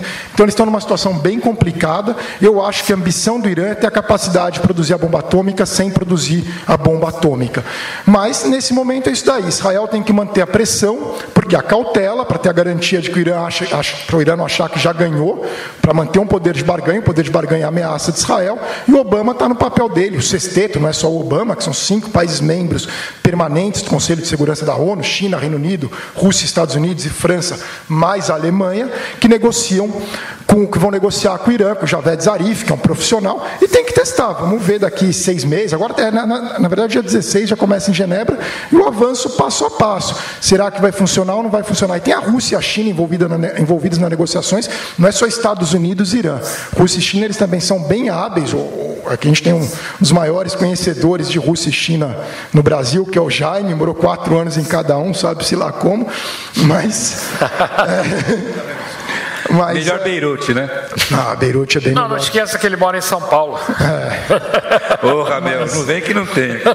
Mas eu acho que no momento no Irã está no momento de observação, que a gente vai saber mais ali na frente, como a questão da Síria, que hoje é uma guerra de uma oposição radical islâmica contra uma ditadura sanguinária. Um lado ligado ao Qaeda, outro lado ligado ao Irã. Quer dizer, os dois lados são péssimos. No Irã, a perspectiva é um pouco melhor até do que a da Síria. E não tem muito sentido o Irã ser inimigo de Israel, uma coisa que eu nunca, assim, não faz sentido algum. Eles não têm fronteira, eles têm economias que poderiam se complementar, poderiam ter inimigos em comum. Não tem muito. Daria assim, Irã e Israel não é algo como Síria e Israel, que tem a água das colinas do Golã, que são super fundamentais, questões de segurança, é muito mais complexo. Irã e Israel, por que são? E não eram nos anos 70, né? Não pode esquecer que o Carter passou o Réveillon de 77 na casa do Shah Reza Pahlavi no Irã. O Irã era super aliado americano, assim como Israel sempre foi. É interessante, mas, enfim. Não, a explicação é essa. Guga, isso, metralha aí. A explicação é que o Shah se dava com Israel e obviamente, os ayatollahs não. E em quem eles vão jogar a bomba nuclear, afinal? Israel, né? Eles estão fazendo tudo isso para quê? Não, eu acho que... Ô Diogo, nisso eu discordo de você. Eu acho que a bomba nuclear seria muito mais em direção a inimigos geopolíticos como a Arábia Saudita do que em relação a Israel. Israel sim, mas eu acho que a Arábia Saudita, e eu diria até mais, que um dos países que mais pressiona os Estados Unidos contra o Irã, talvez tanto quanto Israel, é a Arábia Saudita. Talvez o rei Abdullah seja um pouco mais covarde que o Netanyahu nesse sentido, mas a bomba atômica não é só para Israel, é muito para a Arábia Saudita e para o Iraque, que hoje está no poder o Nouri al-Maliki, que é um aliado, mas que esteve o Saddam Hussein, que usou armas químicas contra o Irã. A gente não pode esquecer que o Irã foram as maiores vítimas de armas químicas e tiveram a guerra mais sanguinária de toda a história do mundo árabe, no caso o Irã é persa, mas 1 milhão de mortos na guerra do Irã e Iraque. Então eles têm a questão do Iraque, a questão da Arábia Saudita e mesmo ali perto eles têm potências nucleares, a Rússia, o Paquistão, a Índia e a China. E os iranianos se sentem, eles foram o Império Persa, nunca foram colonizados, tem um pouco de orgulho iraniano nisso daí. Não é só contra Israel. E Israel teria, assim, a Arábia Saudita sofreria... o nosso tempo relembrando tudo o que foi dito sobre eliminar do mapa Israel, etc, etc. Mas o fato é que eu concordo com vocês, as sanções estão funcionando, elas vão continuar, não há maneira, inclusive, de levantá-las, erguê-las em pouco tempo, tem que passar por outra resolução da ONU, é uma coisa complicada para danar. As sanções do governo americano, algumas podem ser, as menos importantes, podem ser desfeitas pelo Obama sem passar pelo Congresso, as outras não. A Europa tem sanções também, então é um pacote muito bom e muito grande de sanções econômicas contra o Irã e nada disso vai ser resolvido em breve tempo. Muito bem. Eu acho engraçado, só que eu sou economista, é meio paradoxal. Eu sou economista e sou o que menos acredito nas sanções. Acho que Cuba está aí há tantos anos, há meio século. Eu sei, mas tem a pressão econômica que eu digo. Nem tudo se resolve. A União Soviética durou 70 anos com a economia em frangalhos. Acho que um regime autoritário, totalitário, consegue sobreviver de outras formas. E em relação à cautela que vocês colocaram, também teria pouco a acrescentar, mas eu iria além. Também outro paradoxo. O não judeu é o mais preocupado com essa tentativa de aproximação que me parece muito dissimulada do lado do Irã. Eu acho que me remete um pouco a Hans Blix fazendo inspeções lá no Iraque e achando que está tudo muito bem. Acho que é bom ficar com os dois olhos abertos, dormindo com esse inimigo aí. Não, e estava bem. No caso do Iraque, estava bem. Não tinha as armas no caso do Iraque. Ô, Rodrigo, as sanções não são para mudança de regime no Irã, é para o Irã não ter bomba atômica. Então é um pouco diferente das sanções contra Cuba. Envolve a questão do SWIFT Code, que não afeta Cuba, e que são sanções... mas o objetivo não é derrubar o regime nessas sanções. Muito bem. Eu vou fazer uma homenagem a cada um dos presentes aqui com a parceria de vocês. Gostaria que cada um pudesse fazer uma pergunta, mas vamos homenagear os presentes, as autoridades, a liderança comunitária que aqui está e também vários jornalistas, e vamos convidar para fazer uma pergunta da plateia a um ícone do jornalismo brasileiro. Ele é imortal, ele é comentarista da Globo News, da CBN e colunista do Globo. Leve o microfone para Merval Pereira, por favor.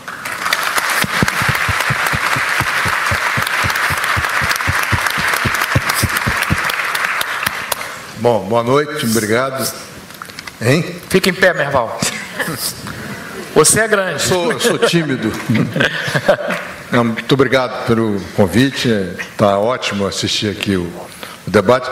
Eu gostaria de discutir mais essa questão de Palestina e Israel terem seus territórios, 2 ou 3. Eu acho que esse é o ponto principal. Eu acho que esse é o caminho para a gente discutir a região, né? Então, eu acho que merecia. Eu queria o Caio aprofundasse mais essa necessidade de 2 ou 3 estados e como chegar a isso e em que ponto estamos dessa tentativa. Eu acho que o fundamental é que a gente vê do nosso lado. O Michel tinha falado também, nós temos que fazer a engenharia, mas quem vai precisar fazer engenharia? E no fundo o nosso sábio que deve estar dormindo lá em Veneza estava certo no começo, sabe? A Primavera Árabe trouxe uma oportunidade. Está acordado, cuidado que ele está acordado. Tá acordado? Mais ou menos. Ele é que nem a Sarah Palin, ele sabe mais porque ele consegue enxergar Beirute e Tel Aviv da sacada do seu palácio em Veneza. Sarah Palin, coitado. Não está muito longe mesmo, Caio. Não, mas voltando ao Merval, eu acho que essa é uma questão que vai caber muito aos palestinos. Sabe, o que nós vimos até agora é a incapacidade das 2 alas majoritárias do movimento palestino, a autoridade palestina, o Fatah e o Hamas, de chegarem a qualquer tipo de acordo. O que há de boas notícias recentemente na região apesar de tudo, é o enfraquecimento do Hamas. O Hamas é um movimento que está enfraquecido. Isso é uma boa notícia. Eu concordo que a autoridade palestina é uma espécie de PMDB, sabe? É um movimento ineficiente, corrupto, fisiológico, mas você vai para a guerra e para a paz com o que você tiver. E no momento você tem a autoridade palestina. Então cabe a Israel, o Ocidente, apoiar a autoridade palestina. Vai ser um país corrupto, ineficiente? Vai. Mas vai ser um país normal, pelo menos vai ser um país. Nem isso eles têm, por enquanto. O resto é o problema deles. Trocar os presidentes, pôr na cadeia os presidentes. Mas o que aconteceu de interessante ultimamente, houve, logo depois que começou a Primavera Árabe, o modelo islâmico da Irmandade Muçulmana se mostrou um modelo fraco. Ele não é atraente. Não é nem a questão, infelizmente não deu para esperar eleições no Egito, mas a Irmandade Muçulmana era uma farsa administrativa, política, etc. Ela poderia cair numa eleição, e a Irmandade Muçulmana é o sustentáculo direto, ideológico, inspirador do grupo como Hamas.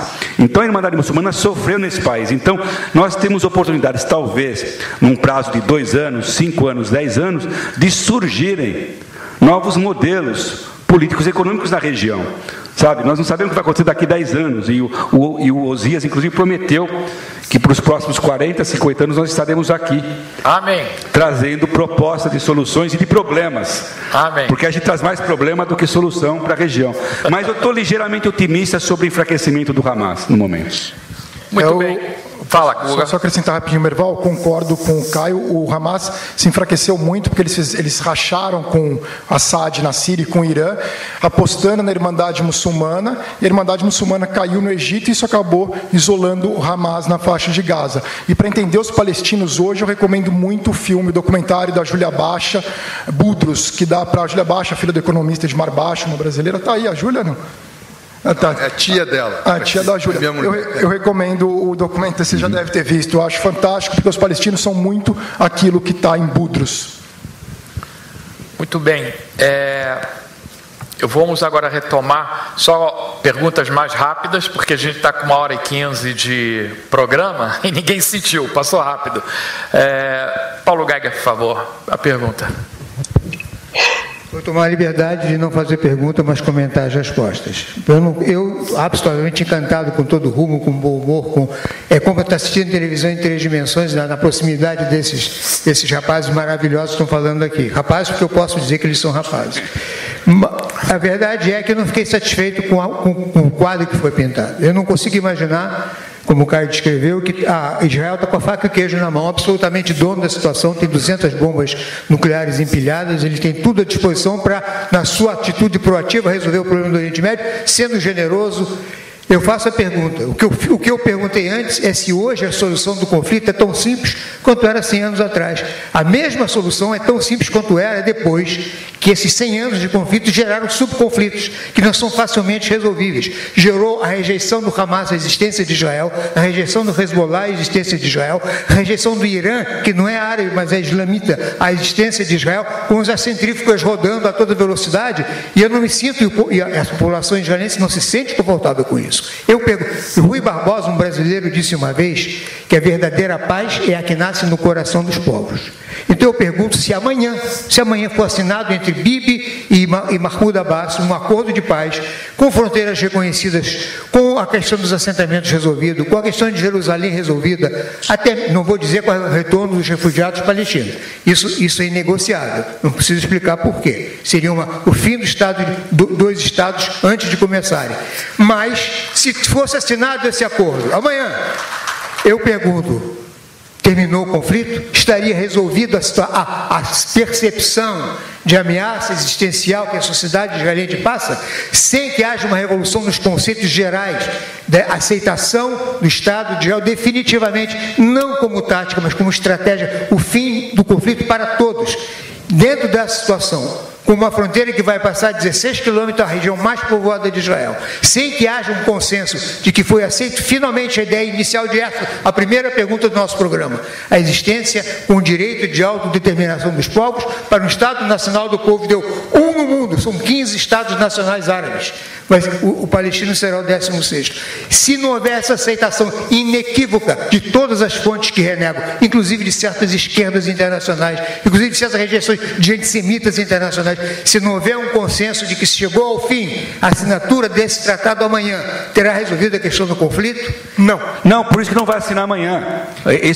Essa resposta está fácil, Paulo. Porque não está. Oslo, há exatamente 20 anos, quando Arafat e Rabin apertaram a mão na Casa Branca, foi uma parte do processo. Eu acho que houve ingenuidade, houve precipitação, porque não havia condições culturais, quando eu falo culturais, no sentido realmente de uma aceitação natural do direito dos povos estarem naquela região. Então, em termos de 100 anos, o que existe de mais positivo agora são visões mais realistas do que pode ser obtido. Você cortou a resposta que eu ia dar, que paralela à sua e paralela ao que o Diogo falou sobre a atitude proativa, sobre um pensamento positivo e não só uma reação às negações. Não é só reagir ao não, não é dizer não ao não, mas dizer que sim, eu quero no Oriente Médio. O que eu quero construir além da minha própria sobrevivência? Nesse caminho, eu acredito que o conflito do Oriente Médio, depois de 100 anos de duração, adquiriu uma dinâmica que, se nós respeitarmos essa dinâmica, não chegaremos em lugar algum. É preciso mudar a direção dele. E a assinatura de um tratado, isso que eu ia dizer, não é o fim do conflito, mas pode ser o início de uma mudança de direção do processo, que daqui a uma geração ou duas, quando as crianças que aprenderam na escola, ainda na autoridade palestina, que tem que odiar os judeus, e que o mapa da Palestina é um mapa que Israel...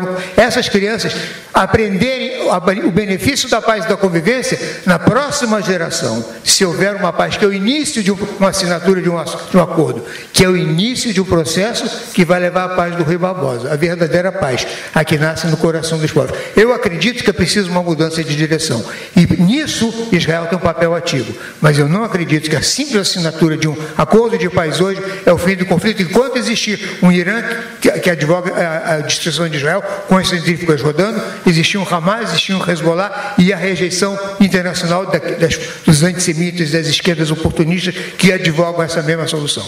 Essa é a minha tentativa de resposta.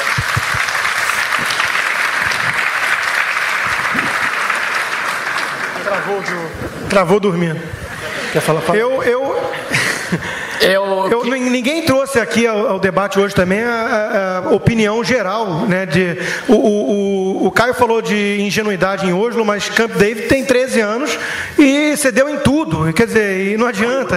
Você tem relatos de várias pessoas que convivem nesse ambiente e aprendem desde muito cedo a odiar o judeu com respaldo no Corão, né? E essa pesquisa do Pew Research que teve há um tempo atrás, também foi bastante badalada, mostrou que, dependendo do país, muda, mas 50% 50%, 60% defende a Sharia e por aí vai. Quer dizer, você tem um grau de fanatismo atrasado culturalmente nesses lugares que é sonho de uma noite de verão, Rodrigo, assinar um negócio e dormir tranquilo. Rodrigo, você insiste muito na questão do islamismo com os palestinos, mas a gente não pode esquecer que o terrorismo palestino começou com George Habash, que era cristão. Um dos maiores líderes palestinos nos Estados Unidos, Eduardo Said, professor da Colômbia, cristão. Marxista. Não, é isso que eu digo, são cristãos. A Hannah Ashrawi, principal assessora de Yasser Arafat, cristã.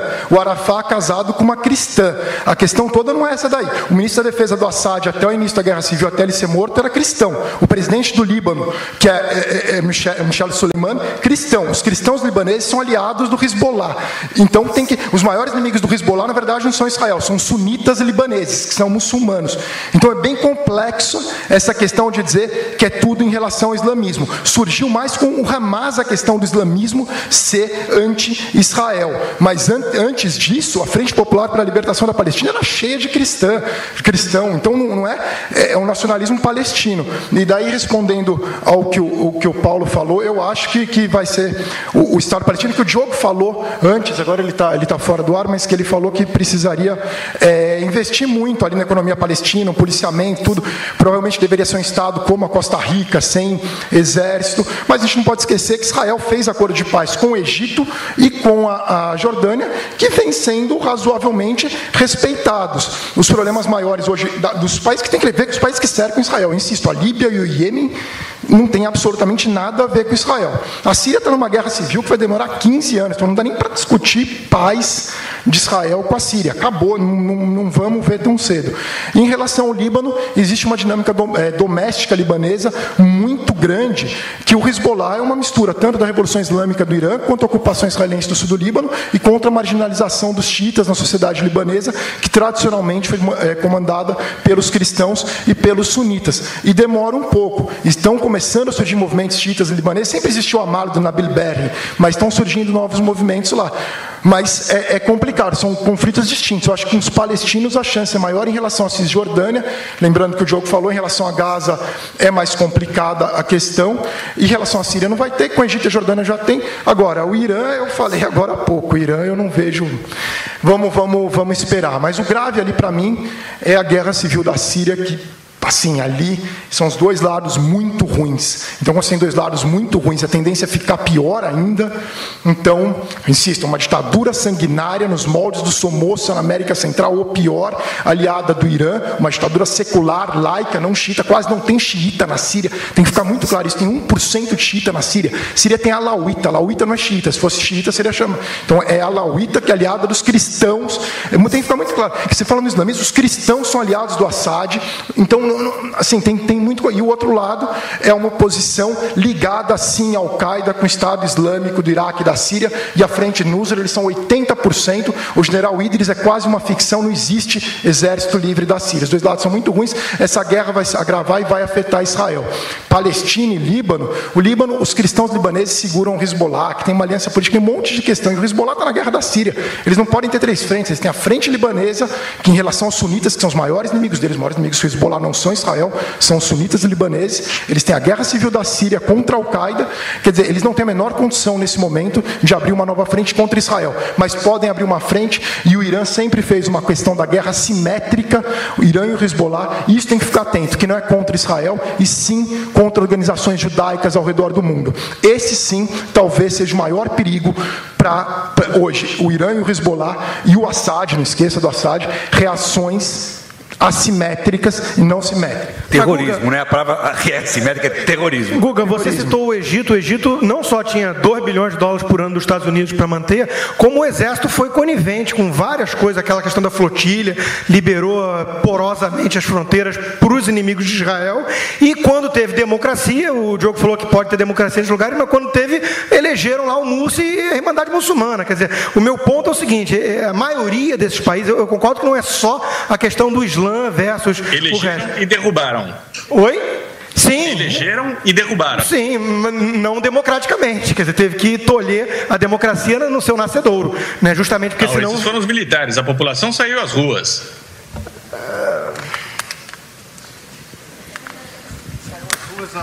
Olha aqui, tudo bem, um impasse que fica para o próximo encontro nosso. Vou passar agora pedir aos nossos participantes uma forma mais ping-pong, pelo adiantado da hora. Jaime Spitkowski, por favor, direciona a tua pergunta. Não, eu fico impressionado com o conhecimento do Guga sobre os detalhes da região. Impressionante.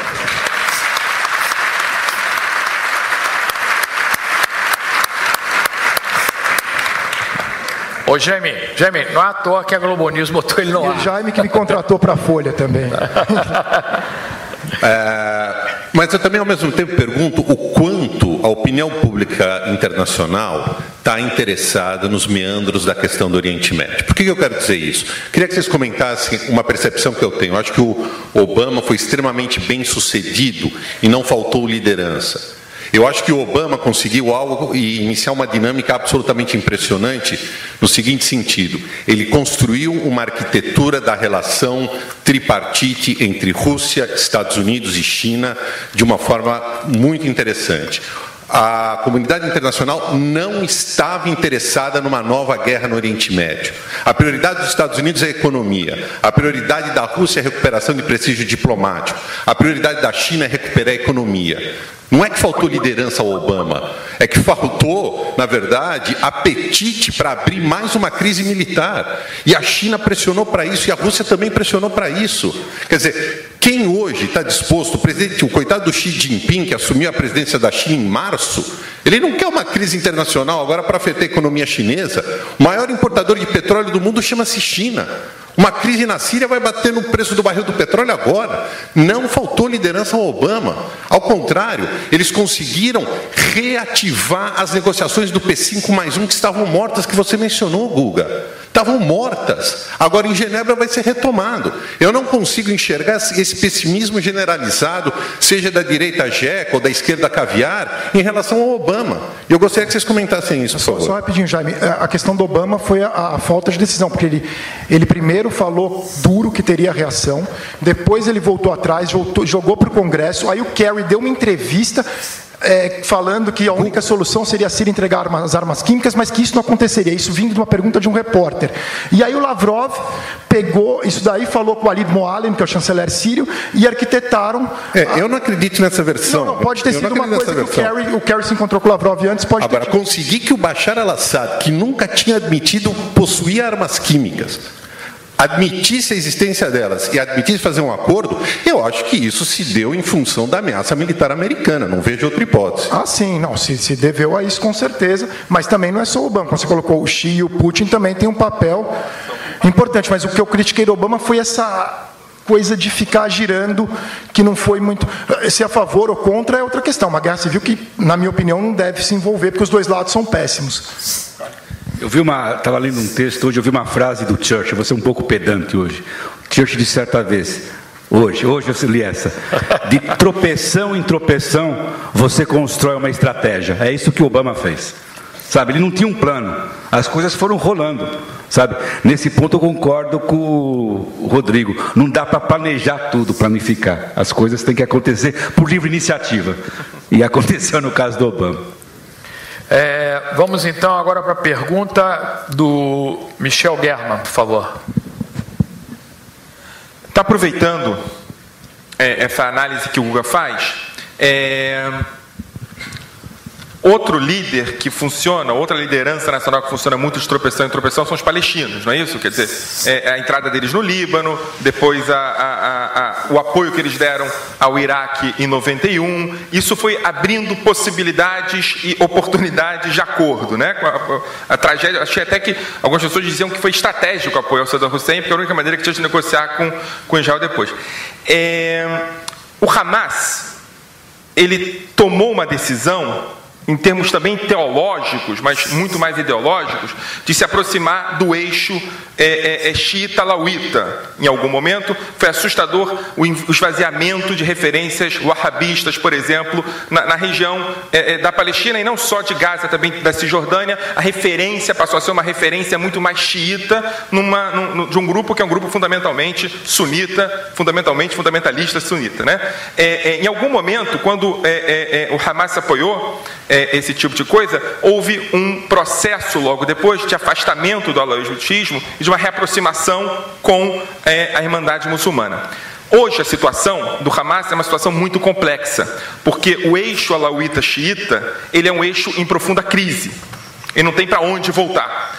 E a Irmandade Muçulmana se transformou no maior blefe político do Oriente Médio, virou uma referência, negociou a paz com Gaza, etc. e tal, e desapareceu no Egito. E hoje o Hamas, por exemplo, sofre pressões muito grandes do próprio Egito em relação a intervenções, etc. A minha pergunta é o seguinte: há possibilidade, aqui é a questão do Diogo, de um retorno, de um enfraquecimento tão grande do Hamas na faixa de Gaza, que o Fatah ou a OLP sejam, na verdade, possíveis retornar a uma hegemonia na região e o processo de 2 estados para 2 povos seja um processo de novo possível, porque o processo de degeneração que o Hamas está passando é a olhos vistos.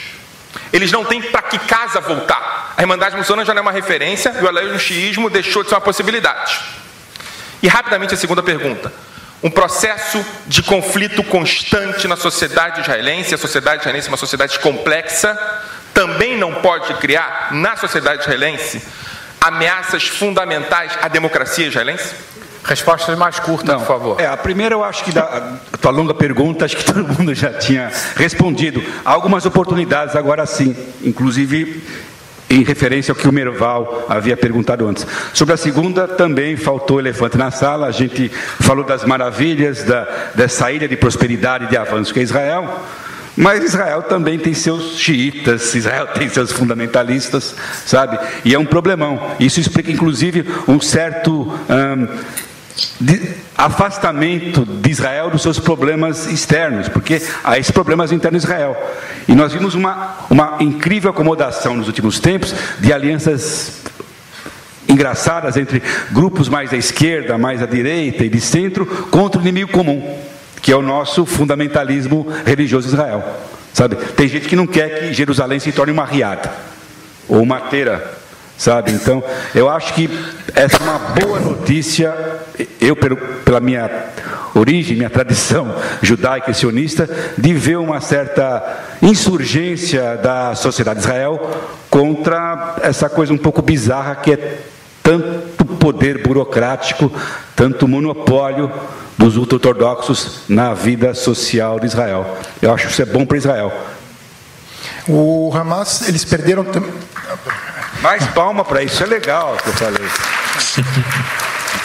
O Hamas perdeu primeiro com a aliança do Irã com a Síria, e perdeu a Irmandade Muçulmana, e perdeu o Catar também, que com a mudança do Emir, o Emir mais novo, ele não gosta desse envolvimento tão grande que o pai dele gostava, e o Catar era muito importante para o Hamas. Agora, não sei se o Fatah tem condições de tomar o poder, porque o Hamas, como o Caio colocou, o Fatah é um PMDB, ele não desfruta de simpatia nenhuma, os palestinos querem mais tocando a vida. O perigo são alguns grupos mais radicais do que o Hamas, que tem crescido na faixa de Gaza e que são combatidos pelo Hamas. Acredito que tem grupo bem mais radical ligado à Al-Qaeda, e esses daí você não sabe quem é o líder, você não sabe quem é o Khaled Meshal, você não sabe quem é o Hassan Nasrallah deles. Eles são grupos bem complicados, isso é um perigo maior, mas esses grupos podem crescer e isso seria muito delicado para Israel. Fala, Diogo. A questão é saber quem pode derrubar o Hamas, né? Ou vão ser esses grupos extremistas, ou vai ser a própria população de Gaza, porque a Fatah está totalmente desmoralizada, não há eleições nem na Cisjordânia, nem em Gaza, então eles congelaram tudo. O status quo está perfeitamente congelado, ambos estão satisfeitos, porque um domina um território, o outro domina o outro. Na verdade, os próprios palestinos, as próprias lideranças palestinas querem dividir o povo palestino em 2 estados, tanto que eles congelaram a situação, eles impedem qualquer tentativa de se chegar a uma conta final, tanto na Cisjordânia quanto em Gaza. Então não sei quem vai derrubar o Hamas. É difícil saber, vai ter que ser um movimento interno, não se sabe se para o bem ou para o mal. Muito bem. Tamara Salgado, por favor, a última das perguntas dos debatedores.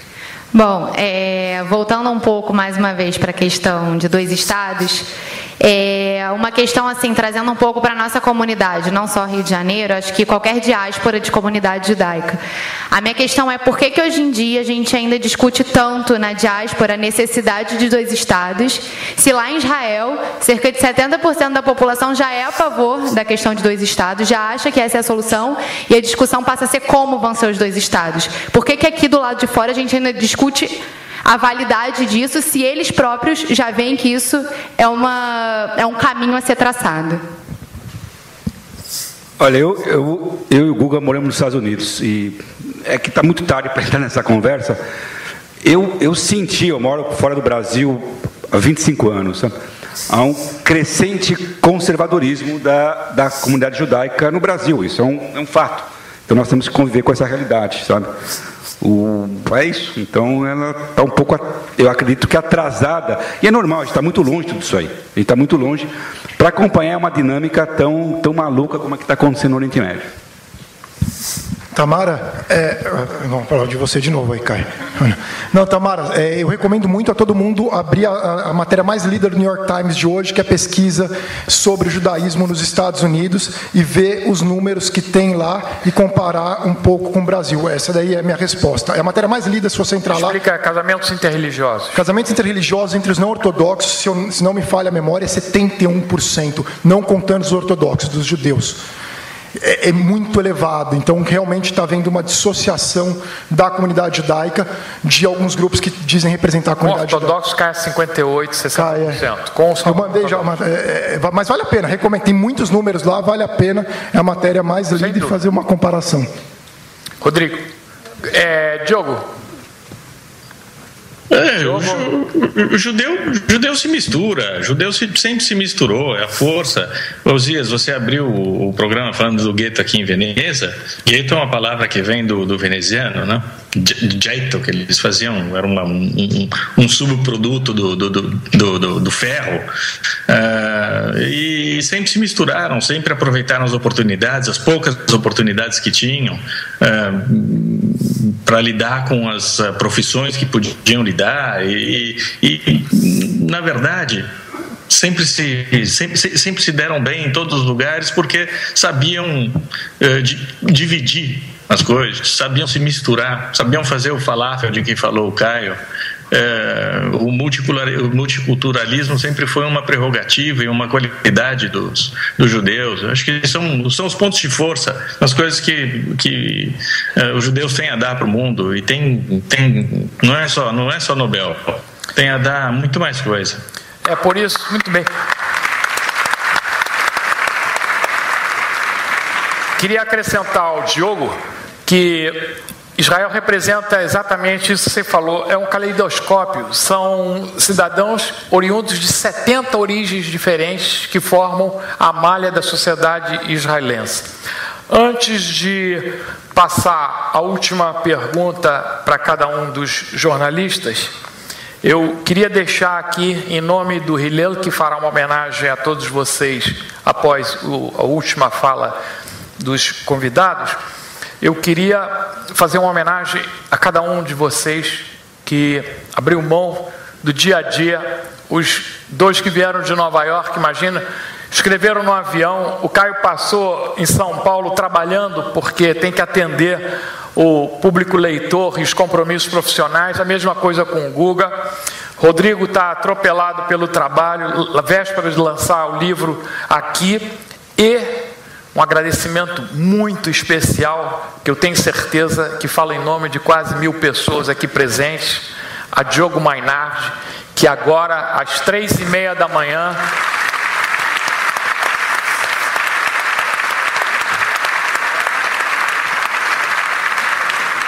Diogo Mainardi, os amigos a gente sente no coração. E eu quero te agradecer profundamente pelo esforço, pela parceria, pelo orgulho, pela alegria que você nos dá como um não-judeu tão parceiro e tão consciente da nossa causa. Muito obrigado, Diogo.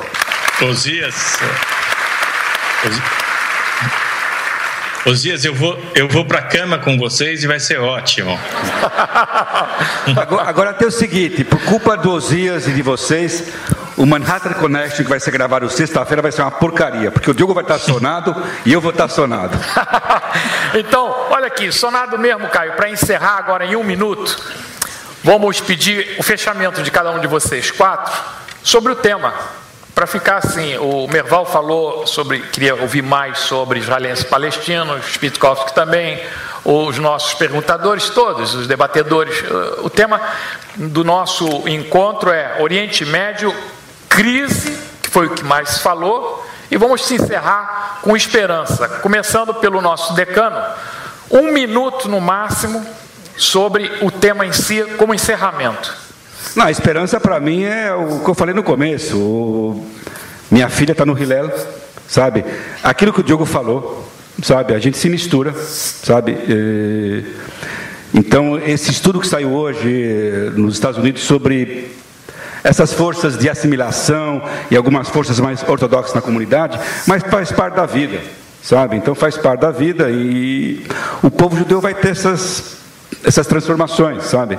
Eu acho, está muito escuro para eu ver a plateia, mas eu espero que haja muitos jovens aqui hoje para aguentar esses debates intermináveis. Se puder acender a luz, eu agradeceria, até porque está perto do encerramento. Nós somos um povo de sobreviventes, de 3.000 anos de história.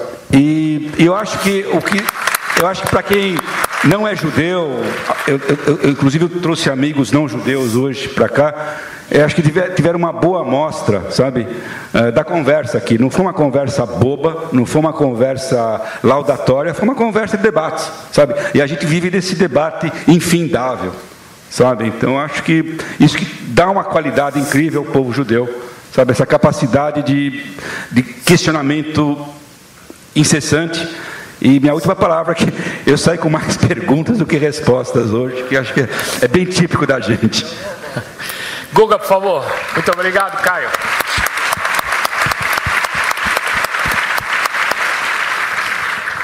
Não, em 1 minuto, que eu acho que se o Oriente Médio tivesse paz em tudo, sair de Tel Aviv de carro, passando por Haifa, cruzando a fronteira para Tiro, Saida, chegando a Beirute, de Beirute pegar a estrada para Damasco, cair para Nablus, de Nablus chegar em Jerusalém, é imbatível, supera até a região onde mora o Diogo, supera a Europa, é um dos lugares mais fantásticos que tem a cidade velha de Damasco.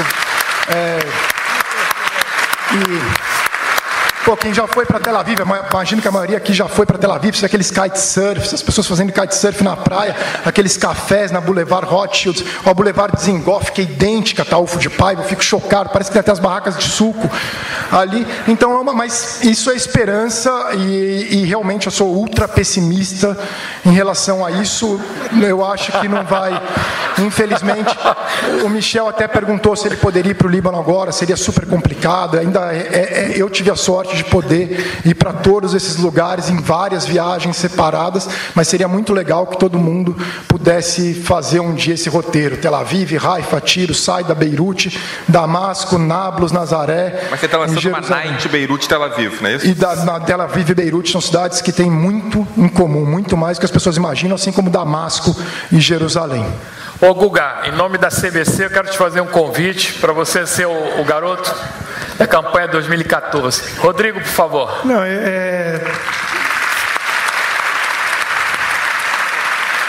Eu achei que o Guga ia acabar com aquela mensagem otimista, depois ele se redimiu e eu não sou garoto propaganda do Prozac, mas a minha mensagem, apesar de ter uma máxima do poker, é que se você em 30 segundos não reparou quem é o pato, você é o pato. Eu estou do lado de um bando de expert no assunto, eu sou o pato. Mas o fato é o seguinte, a minha mensagem é a frase do Baltazar Graciano, é a esperança e a grande falsária da realidade, da verdade.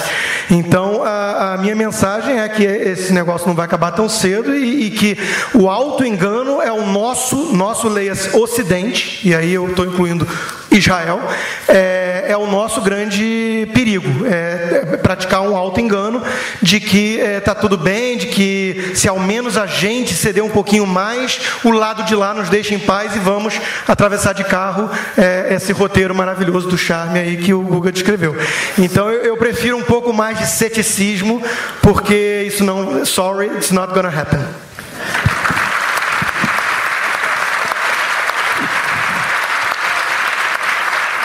Uma frase de Chaim Weizmann: No Oriente Médio, quem não acredita em milagres não é realista.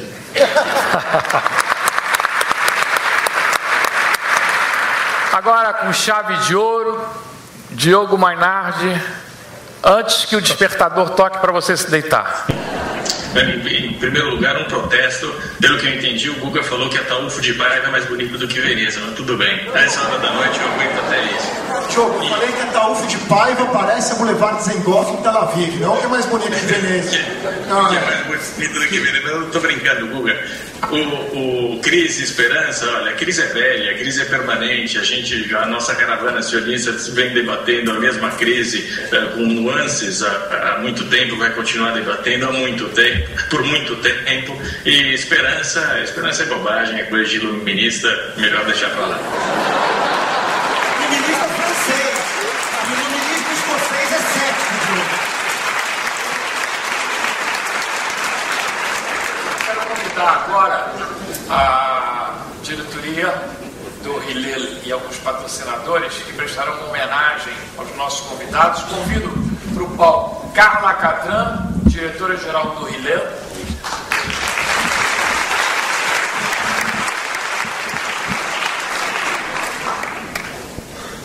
Convido o representante do nosso patrocinador âncora, do Banco Safra, o Hillel Pichotto.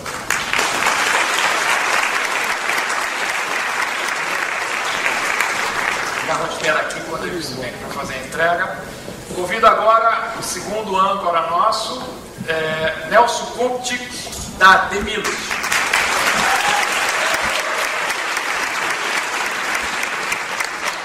E, finalmente, last but not least, o presidente do Hillel, o jovem e dinâmico Ricardo Levi.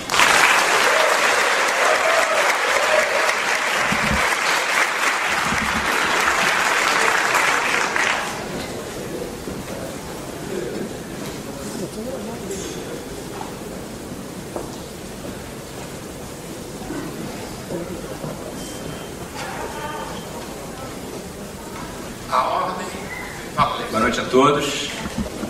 Primeiro, agradecer a presença. Eu gostaria de ler para vocês os dizeres de Hillel que constam nessa homenagem. Se eu não for por mim, quem será? Se eu for só por mim, quem sou eu? Se não agora, quando? Eu gostaria de convidar a Rosinha e a Evelyn Cohen para entregarem a nossa homenagem a você, Osias. Vocês três que organizaram isso tudo e fizeram acontecer, junto com a turma do Hillel. Meus parabéns a todos vocês. Muito obrigado, boa noite e até a próxima.